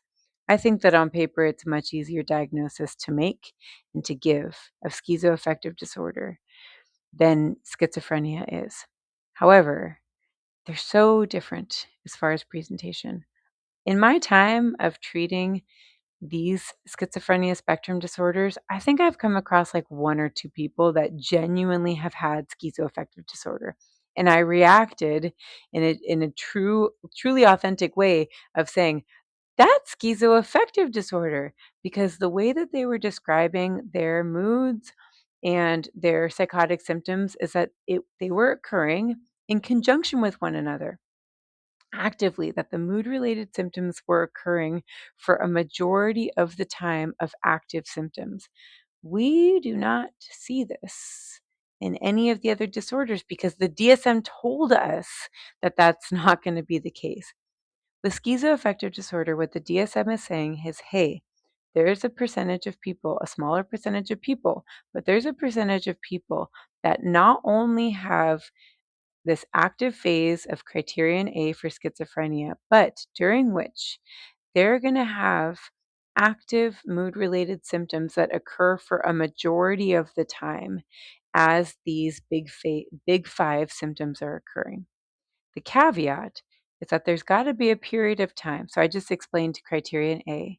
The caveat is that there's got to be a period of time, a small period of time, but a period of time where the active major depressive symptoms are not active anymore, that they go away. There's an absence of them, or that the active bipolar disorder symptoms go away. And in the absence, we still see criterion A for schizophrenia. So this is where we're still actively seeing hallucinations and delusions, for example, but the mood related symptoms are not there. Whether that is in the middle of the overall episode or the beginning, that what I'll go back to is just what that graph can look like. But what this is saying is that the overarching presentation still is psychotic forward, is still psychosis forward, but mood related issues show up and they're present for a duration of the time. It's just they're not the ones that are bookending in this. This is what's different than major depressive disorder, where we have criterion A, depressed mood, or bipolar disorder of criterion A1, where it's an elevated euthymic or irritable mood, and then the psychotic symptoms kick in after that. This is the opposite, where the psychotic symptoms are present, and then the mood-related issues can kick in after that. So they're still going to be around for a majority of the time, but they're not going to take up the bigger clinical picture. That's what schizoaffective disorder is, okay?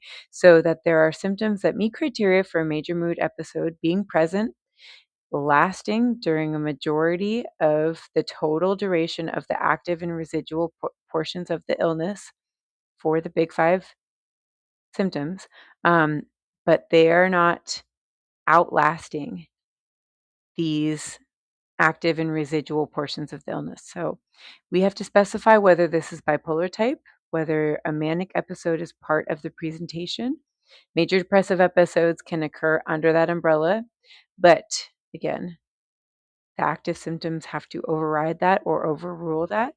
Or it's a depressive type where we only see a unipolar presentation of this. Either way, these are our required specifiers, and our required specifier is with or without catatonia. Um, that's actually really a subtype as I'm realizing this. The subtype is with catatonia, so that does not have to happen. Like if I don't know, if you are diagnosing schizoaffective disorder, schizophrenia, schizophreniform disorder, you're only putting that specifier if that occurs. Okay, I hope that that makes sense. I'm not trying to confuse you more, but the specifiers we have to put bipolar type or depressive type for schizoaffective disorder. On this other side of the page, this is just it's same but different. It's just another I list the article here. Um, just a different breakdown. Is this like word for word?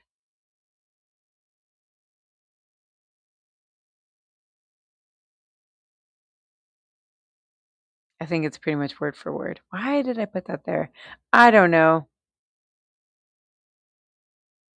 I think I put it here because of this bottom portion. Please note that the patient must meet criteria for A through D above to be diagnosed with schizoaffective disorder. It is not enough to have symptoms of schizophrenia while meeting the criteria for a major mood episode.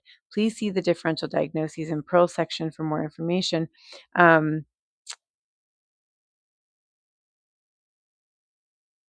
I do not know why. Again, what this is saying is that it's not enough to have schizophrenia with some mood episodes like Jackson Pollock in there, okay? We have to see a strong relationship between psychosis and mood. This is why it's really, I would say, more rare. It's like that's a lot to experience, right? Is so what this is an example so that it can occur in a variety of temporal, time-related patterns. This is the typical pattern, so an individual may have pronounced auditory hallucinations, persecutory delusions for 2 months before the onset of a prominent major depressive episode. The psychotic symptoms in the full major depressive episode are then present for 4 months together, right? So we see active hallucinations, delusions, disorganized speech, plus reports of depressed mood, difficulty sleeping, eating, increased feelings of worthlessness or guilt, um, and let's just see, difficulty concentrating. It could be that some of these are better attributed to active symptoms, and that's where you have to be very diligent about making sure that you're being clear with your testing and your assessment that these are separate things. But like I said, I knew it when I saw it. It's just a very specific type of presentation where it's like, wow, like I can identify based on what you're saying that there's a notable difference under this umbrella of time, that there's a notable difference between your active schizophrenia symptoms and these mood factors that are occurring together though.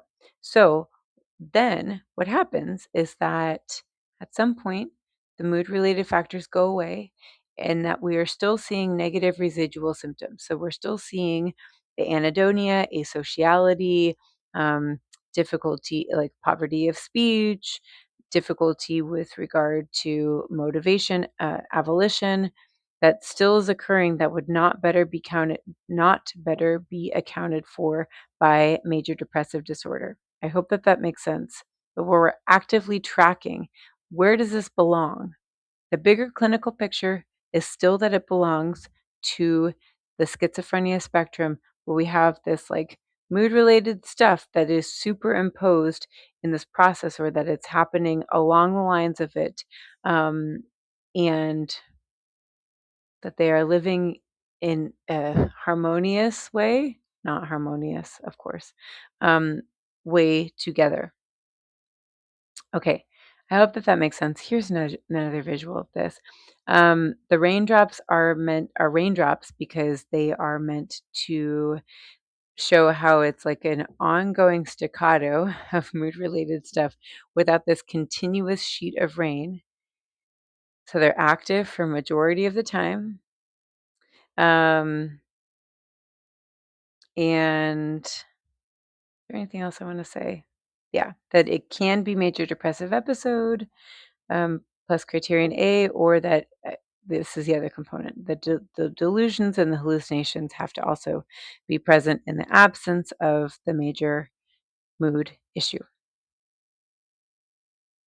Okay, pause and reflect. Schizoaffective disorder. Now, schizoaffective disorder demonstrates a relationship between blank and blank. How do they interact with one another? Criterion A and major mood episode, right? That's the relationship, that's the relationship between one and the other. And the way we think about this is that it's a mood, yeah, okay. I'm repeating what I'm saying. From the previous slide. So think about it that they are appearing concurrently with the big five symptoms bookending the appearance of the major mood issue. During this overall period, what's the minimum period of time in which the mood related symptoms must be absent? So, again, what's the caveat to that? How long do they need to be absent for at least?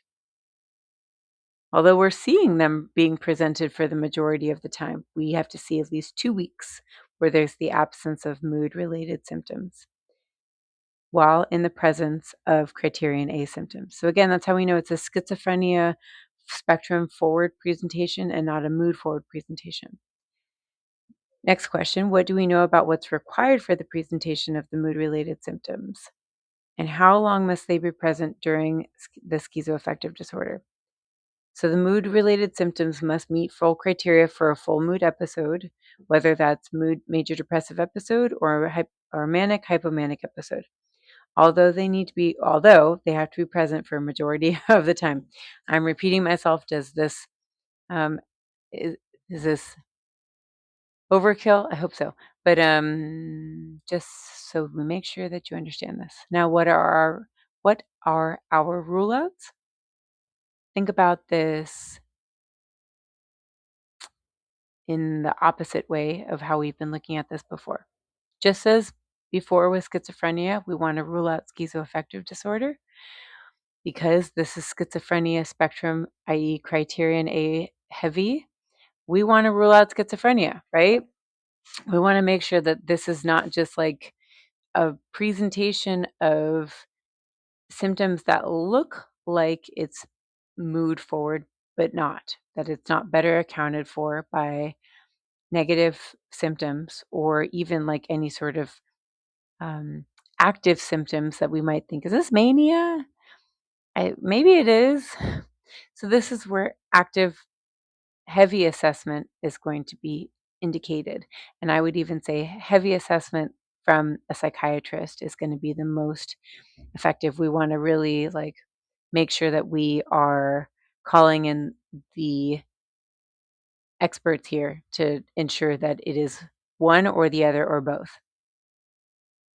So overall, what we're trying to make sure is that we have a clear understanding of what's primary and what's secondary here.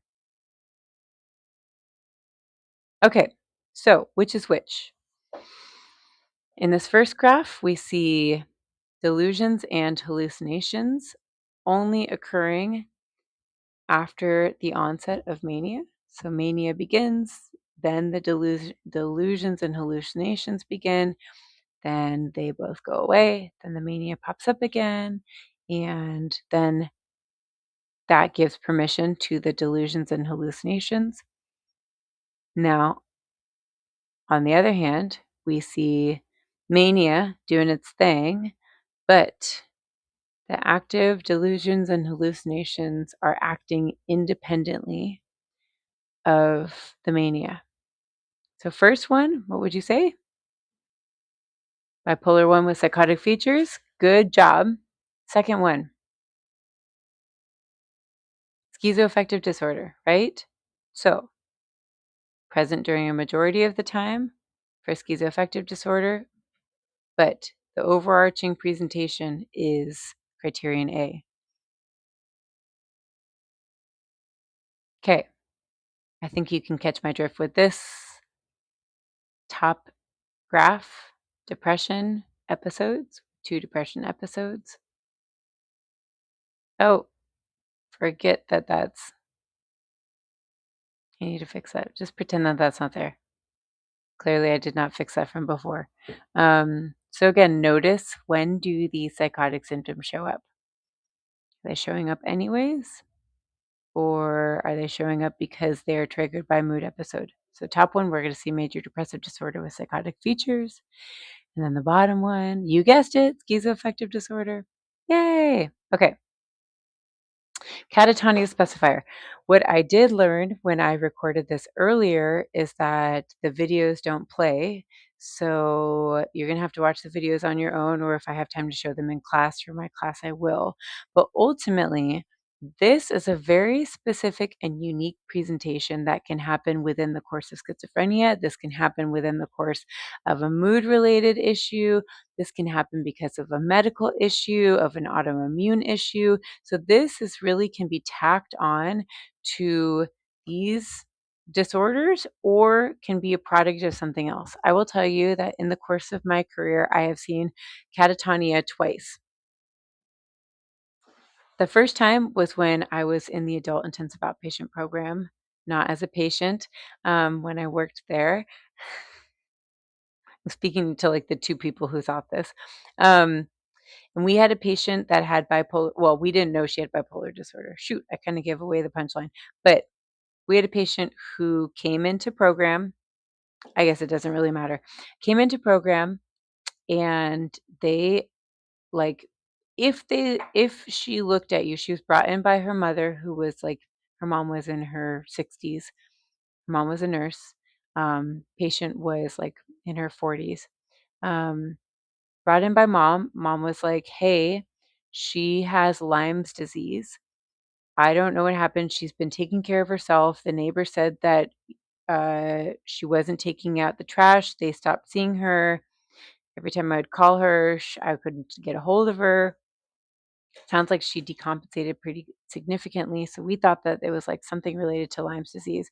When we met her, she totally wandered, could not sit still. It was like the lights were on, or the lights were barely on, and nobody was home. She was always like in a daze. If she looked at you, she was mute. She didn't talk to you. She sometimes would be frozen in place and wouldn't move. So I said it was like one of those, it was like a balloon, basically an untethered balloon where she'd wander away. It was like she was a 2-year-old child, would not respond directly, would be like in this kind of trance, really. Um, would mimic she would also mimic reactions. Like, it looked like she had an intellectual disability. She'd mimic reactions, would not seem to have awareness of what was happening, but, like, if you smiled, she'd smile, but wouldn't operate independently of reacting to the environment. It's very bizarre, very bizarre. The other time I saw this was at the hospital that I work in now, and I was in the emergency department, in the triage. We call it the pit. If you've seen the hit show on HBO, you'll know this. But we have doctors that will sit in the pit, and they are receiving patients that are coming in from triage. And so a husband had wheeled his wife into the emergency department and said, "I don't know what happened, but she is not talking to me. She's not looking, like, she's just like, she's gone." She had a blank stare. She came in. She didn't move. She was like frozen in place. And I said to the doctor that was working in the pit, I'm like, "Oh my gosh, she's catatonic right now, isn't she?" She's like, "Yeah, she's catatonic." I didn't stick around to know what the actual medical issue was, but it was really fascinating, because she did not respond to what was happening in the environment. Like, I could have like gone up to her and tried to touch her, and I did not do this. But My sense is that she would not have been fazed by it. She wouldn't have known. She wouldn't have reacted to it. This is what we see as far as like stupor or catalepsy is concerned. Oh no, stupor is concerned, or negativism is concerned. So a person is not engaging in the environment around them. They are disconnected. They're offline. They're in a trance. They're frozen in time. Something is totally off. I cannot play these videos because you won't hear the audio. I've tried. But play them at your leisure. The YouTube example is interesting to me. I think it's catatonia. It says catatonia, but it could be pronounced schizophrenia, where the person is having active auditory hallucinations and they're actively responding to internal stimuli. You can be the judge of this. And then there's another link that is here for Dwight, who is being trained on how to speak to women, but the way that he responds at a certain point is like grimacing, um, really weird stereotyped behaviors. That's like just no theory of mind, or there's no fluid thought that is of agency. That's what catatonia can look like. There's a bunch of different presentations, but here are some. Okay.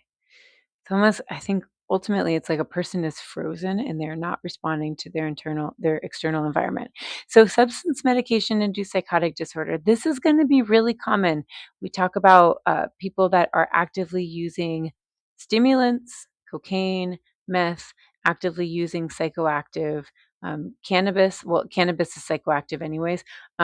Molly, that can increase a person's propensity or tendency to develop psychotic issues. There are plenty of times when people use and they don't, but there is a percentage of people that use that start seeing things, hearing things, and experiencing paranoia. Um, and for a small percentage of those people, what happens is that it goes from, it's almost like this. I didn't think about this earlier. It's almost like if this is substance use, that the delusions and hallucinations or other symptoms happen only when the person's using. And then it's almost like if even if they stop using, the delusions and hallucinations occur on their own. Or it's some form of this where they would even get heightened by the use if the substance use was the pink line. I've asked some psychiatrists this before, like, hey, I know that this person that we're treating was actively using and was becoming, paranoid, was having beliefs that somebody was out to get them, was like increasingly really paranoid while they were high. But it sounds like now they're just experiencing this paranoia anyways. Does that happen? Like, yeah. So think about it where you're priming the brain to experience psychosis when somebody's under the influence, but then something kind of clicks into place for a percentage of people, and that psychosis is locked in. Very scary. I'm not saying this as like to be fear mongering, but just I think that this can really happen depending on the person's propensity to develop this, depending on the diathesis stress model. These can be very real things that take place. So, going back to the actual definition of what this can be like, or the actual um, way that this can show up, we're going to go back to our rule outs. So, is a person starting off having psychiatric or psychotic symptoms, and that's happening independently of their substance medication use, independently of the medical issue? So, again, we look at what's bookended, and do the psychotic symptoms outlast the substance or vice versa? Right? So if we are ruling out that somebody has an that has a substance related issue, the psychotic symptoms are going to be present beforehand anyways. They might amplify when a person's using for sure, but they're going to stick around longer anyways. Now, if a person is actually only psychotic when they're using, they only have the big five symptoms when we're using, then that's where we would diagnose a substance or medication induced psychotic disorder. I've just heard so many stories. One of my clients in my private practice, their significant other is experiencing this, and my client and their significant other, they both are using cocaine way too much. It's causing a lot of problems. This is what I'm working with my client on, is like trying to get them out of their bottom currently. Um, but what's happening is that there's a lot of relational distress because their significant other uses. The significant other is male. I'm saying this for context because we just see this so often with the male population, but they're using, and they're like kind of instantly becoming um, uh, paranoid. And this has been going on for like the last 6 months, maybe longer. But they're instantly become paranoid. They're hearing whispering in the background. They're perceiving that the friends in the other room are conspiring against him. It's not good. And what I was telling my client was, hey, my concern is that this is going to happen anyway. So this is going to happen independently of the use. And so it is contraindicated for this person to be using any more cocaine. Like, if there's any reason to stop, this is the reason. I don't know what's happening within the last couple weeks, but I've been trying to increase the anxiety so that I don't treat the significant other, so I don't really have a lot of pull over having this conversation. But it's really concerning to me. Overall, what we're looking for again is to consider, hey, if the disorder was a person, would they show up to the party early and then hide out in the bushes for a month? So that is independent psychotic disorder, or are they reacting to the the effects of the substance and getting super paranoid in the bushes, and then they're getting picked up by the police shortly after the party's ending? That's how we would diagnose substance-induced psychotic disorder. So again, did the symptoms abate shortly after the person stops using or come down, or after they come down? That's where we would identify that it is a substance-induced psychotic disorder. Very, very, very common to see this. Exceptionally common. For my clients that I've worked with in my private practice that have some degree of this, um, of it might be occurring as a substance-induced way, and then shift to an independent schizophrenia spectrum disorder and essentially a secondary substance use disorder. But I think I said this earlier, one can amplify the other. So the substance can amplify the already present presence of the criterion A, big five symptoms. So just really scary. The thing is that there's a notable marker. There's a notable trigger to this. There's a notable um, antecedent, which is to use. And so a lot of this is preventative. That's what we really want to try to focus on as far as treatment, is education and prevention. And I think that that will actually have me segue into this last part of the presentation. But before I get there, here's a cheat sheet for you as far as laying out not only the timeline of all the disorders. I don't know why I put delusional disorder later on in the columns, but I don't know. It is what it is. Uh, Gives you a timeline plus the presence of the big five symptoms, what we're going to typically see, or what we have an option to be able to identify. And it also gives you, as far as remembering, a snapshot of the requirement of functional impairment across contexts. So um, schizophrenia is the only one with a deliberate check mark, although the other ones can be there, can be present, and can be severe. Schizophrenia stands alone. Okay. Now we're going to talk about treatment. Oh my goodness. So, overall, the further down the line we get, as far as severity, as far as time, as far as the presence of active symptoms, the more difficult insight oriented therapy is going to be, the more difficult reality testing is going to be. So CBT for psychosis, ACT, those are going to go out the window if we're treating somebody who has had active schizophrenia for, a year. The person's really going to be in the depth of it. That's where psychopharmacology is going to be the number one, and safety planning. Those are going to be the two, and supportive services. I'm just adding things onto the list. Those are going to be prominent options that we have instead of insight oriented. Can you reality check and make sure that you know that the thoughts that you're experiencing that are derogatory, that are overwhelming, that are command in nature, that those are not yours, that that is a product of your psychosis. That's going to be much more challenging. But here it is. Ultimately, this is where we want to really focus on how do we keep somebody active in their life? How do we really use movement as medicine, engagement as medicine? I had a therapist in my program at AIOP who would play Wii bowling with the patients every Friday. Um, Long story short, there's a lot of back and forth about this because some people did not like that that was part of the curriculum for this therapist. And the therapist pushed back and said, look, a lot of these people just sit for hours every single day. They live very sedentary lives. If I can get them up for an hour, if I can get them moving to play Wii bowling, that they're, moving their bodies, they're taking turns, they're participating. I think that's a big win.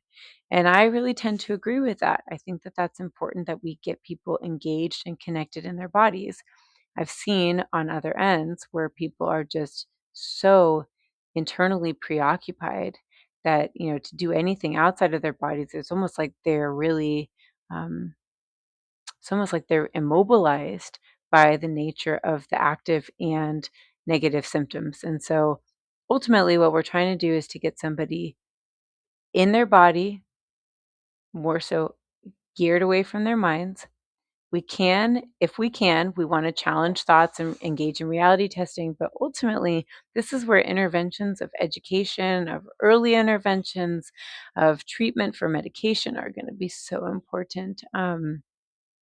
And the reduction of isolation. But that's where I just want to like think about, my delusional disorder patient where like the walls were closing in on him. The further progressed he got, it was just more difficult to convince him that these people were not after him. It was just more difficult to get him to come to group. He did really come to group very actively, but just was, and that was different because that was a delusional disorder. That wasn't schizophrenia. When we see it's for schizophrenia, it can be much more pronounced as far as how the disorder is completely overwhelming their sense of themselves, their sense of safety, how they connect with other people, etc. So overall, for treatment goals, in a nutshell, we want to engage in crisis management, increase coping skills, and increase medication adherence, symptom management, and then overall daily functioning, the latter two of which are long-term goals.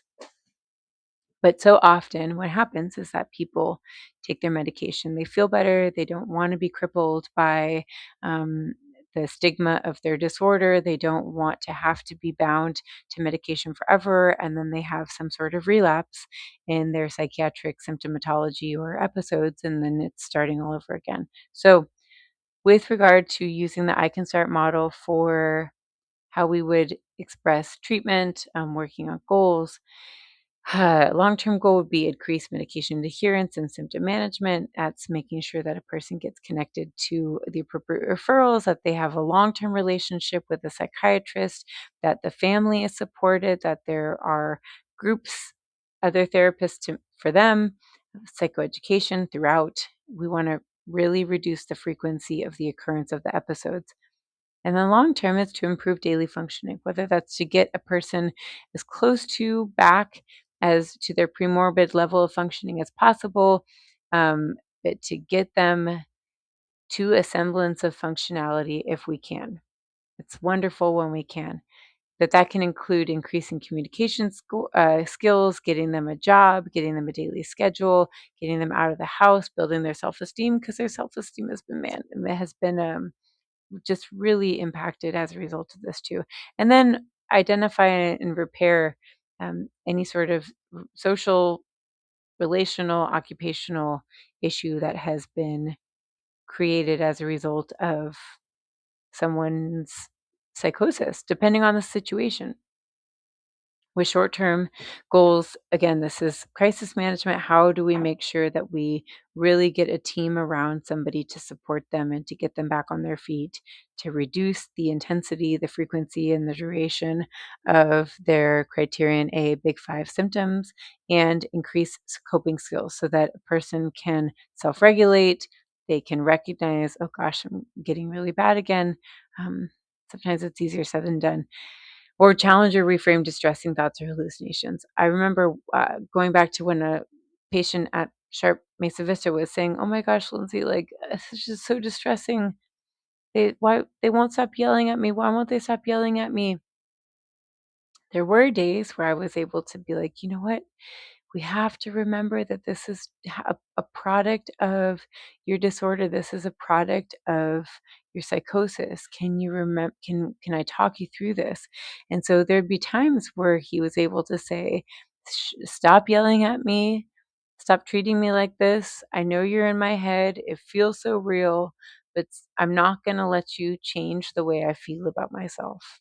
Those times were few and far between. I hate to say this, but it gave me hope in treating him. It's like, oh gosh, like there are times where he can get through to himself. And that was so impactful for what it was. Like I remember just there were some days where he just had a much better day in program because he was able to recognize this is not me. I'm not the one that is yelling at myself. These are the voices that are yelling at me and are making me feel the way that they're making me feel. Okay, almost done. So here it's just a snapshot of medications that are used to treat schizophrenia spectrum disorders. I realized that I forgot one, which is Invega. Um, Ultimately, we seek to give some sort of medication as like for agitation, or regulation. When we see these in early stages, it might be something that is used in conjunction with a mood stabilizer or is used in conjunction with um, an antidepressant. So that's Abilify or Ativan.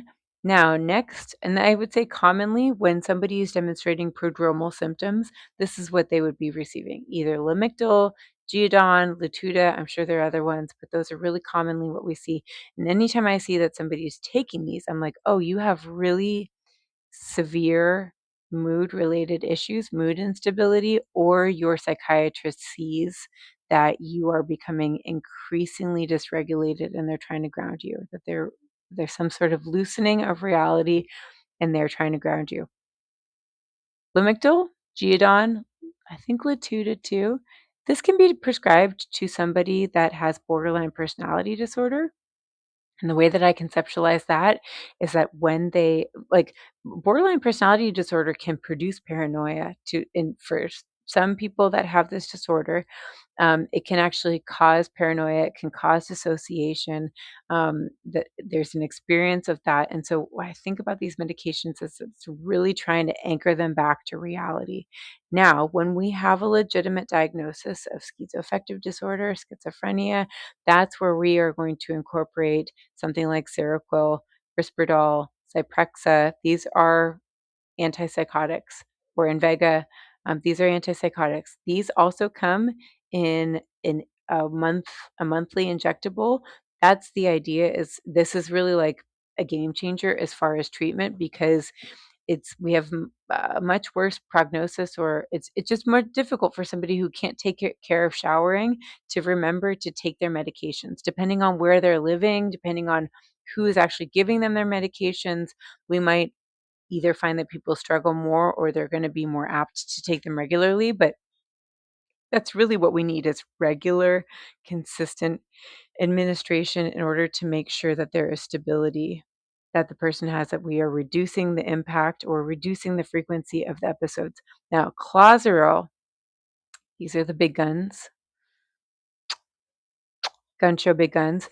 This is the last of the line. So if somebody's on Clozaril, they for sure have a diagnosis of schizophrenia. This is all these other medications have been tried and are not effective. This is going to be the most effective, but this has the most adverse consequences. We see difficulties with regard to organ issues, like so. There's long-term toxic side effects that There can be it's and this is a cost benefit analysis of like, or cost benefit choice of like, do I live as a prisoner to my schizophrenia, or do I take this and take on potential risks of liver damage, other organ damage?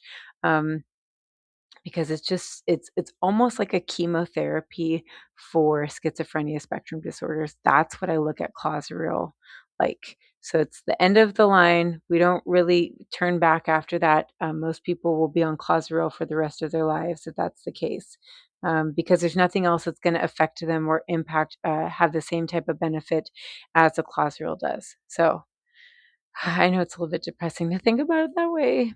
Um, Now, these were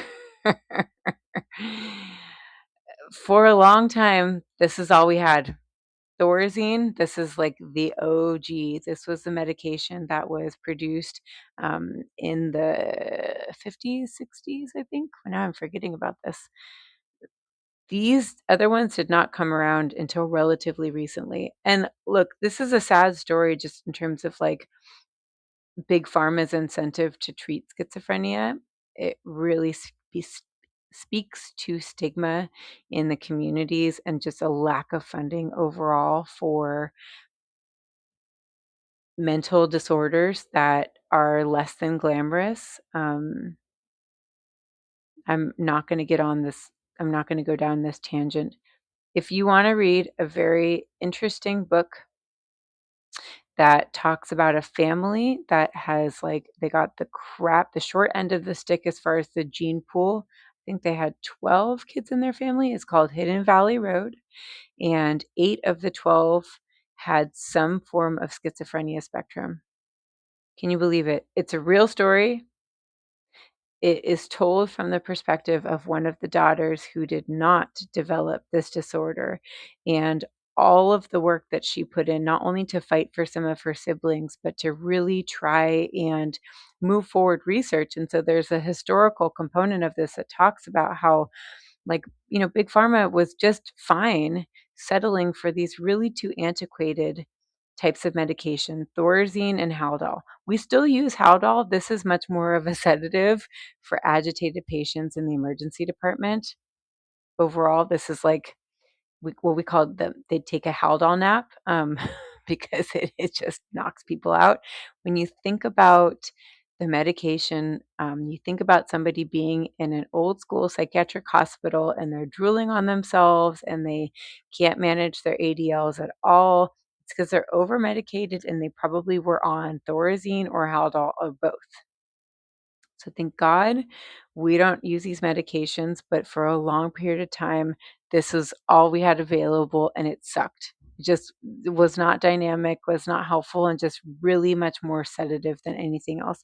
Now people can live pretty stably with a reduction of their active symptoms. It's just a matter of the side effects and it's just a matter of how they are routinely taking their medications. Okay, oh my gosh, I'm almost done. Um, I just threw in these. This is not, I always want to know why and where this comes from, but these are called thought disorders for a reason. And ultimately, we've found that there are areas of the brain that are genuinely affected or specifically localized to produce issues that can lead to schizophrenia or can be actively involved in the process of schizophrenia. So we found that there's a reduction in frontal lobe activity. A lot of this comes back to dopamine, unfortunately, that there's a reduction of gray matter, there's a reduced temporal lobe activity. And so a lot of this can actually look like an intellectual developmental disability. You'll see this when we get to week 14. But certainly genetic heritability, exposure to toxins in utero while mom is pregnant, malnutrition, and then psychedelic use in the developing brain. A lot of these can prime a brain for development of schizophrenia spectrum disorders, but ultimately we see this imbalance of dopamine, serotonin, and glutamate. It's really like the notable components of either too little dopamine in areas where it needs to be or too much dopamine. And so that can So in the prefrontal cortex, too little dopamine can result in negative symptoms. In the nucleus accumbens, too much dopamine can cause positive symptoms. Neurology is not my specialty at all. I really wish it was. But GABA and glutamate, GABA is the excitatory, um, are the excitatory neurotransmitters. And so that can essentially cause difficulties with psychomotor agitation with regard to catatonia, or a lack of GABA can also lead to catatonic negative symptoms, etc. So it's a matter of the imbalance that keeps the brain from being at optimal levels of functioning that can create an overreactivity or an underreactivity that we see in both the positive. This is why we call them positive symptoms. And forgive me my slip, but active symptoms versus negative symptoms. So that's just some information for you. More of this, of what this can look like. Gosh, if you want to specialize in understanding this later on, come back and I will be your best student. I'll be your best student. You're going to have to teach me this in like 8 different ways because I just don't understand it. There are times where I'm like, I want to go back. I want to go back to medical school. I want to go to medical school. And then I see stuff like this and like, I would flounder. Like I would totally flounder because I just don't understand the science. Okay, for next week's reading, we have substance use disorders. What I want you to focus on is really understanding alcohol use disorder as far as intoxication, withdrawal. Wait, there's one more. Intoxication and withdrawal. I'm going to just skim to this really, really quick because I will focus on that as a template for, yep, just intoxication and withdrawal and alcohol-induced mental disorders. But that's going to be your template to understanding the rest of the substances. It's kind of redundant. So just scan through these, but please, please just like actually look at all of the substances that the DSM covers. There are some nuances, and you're going to read about gambling disorder, okay? And so there's your chapter from the CREST chapter, then review the Handbook of Differential Diagnoses, and that's it. I will have the lecture up for substance use disorders. Please make sure that you also focus on,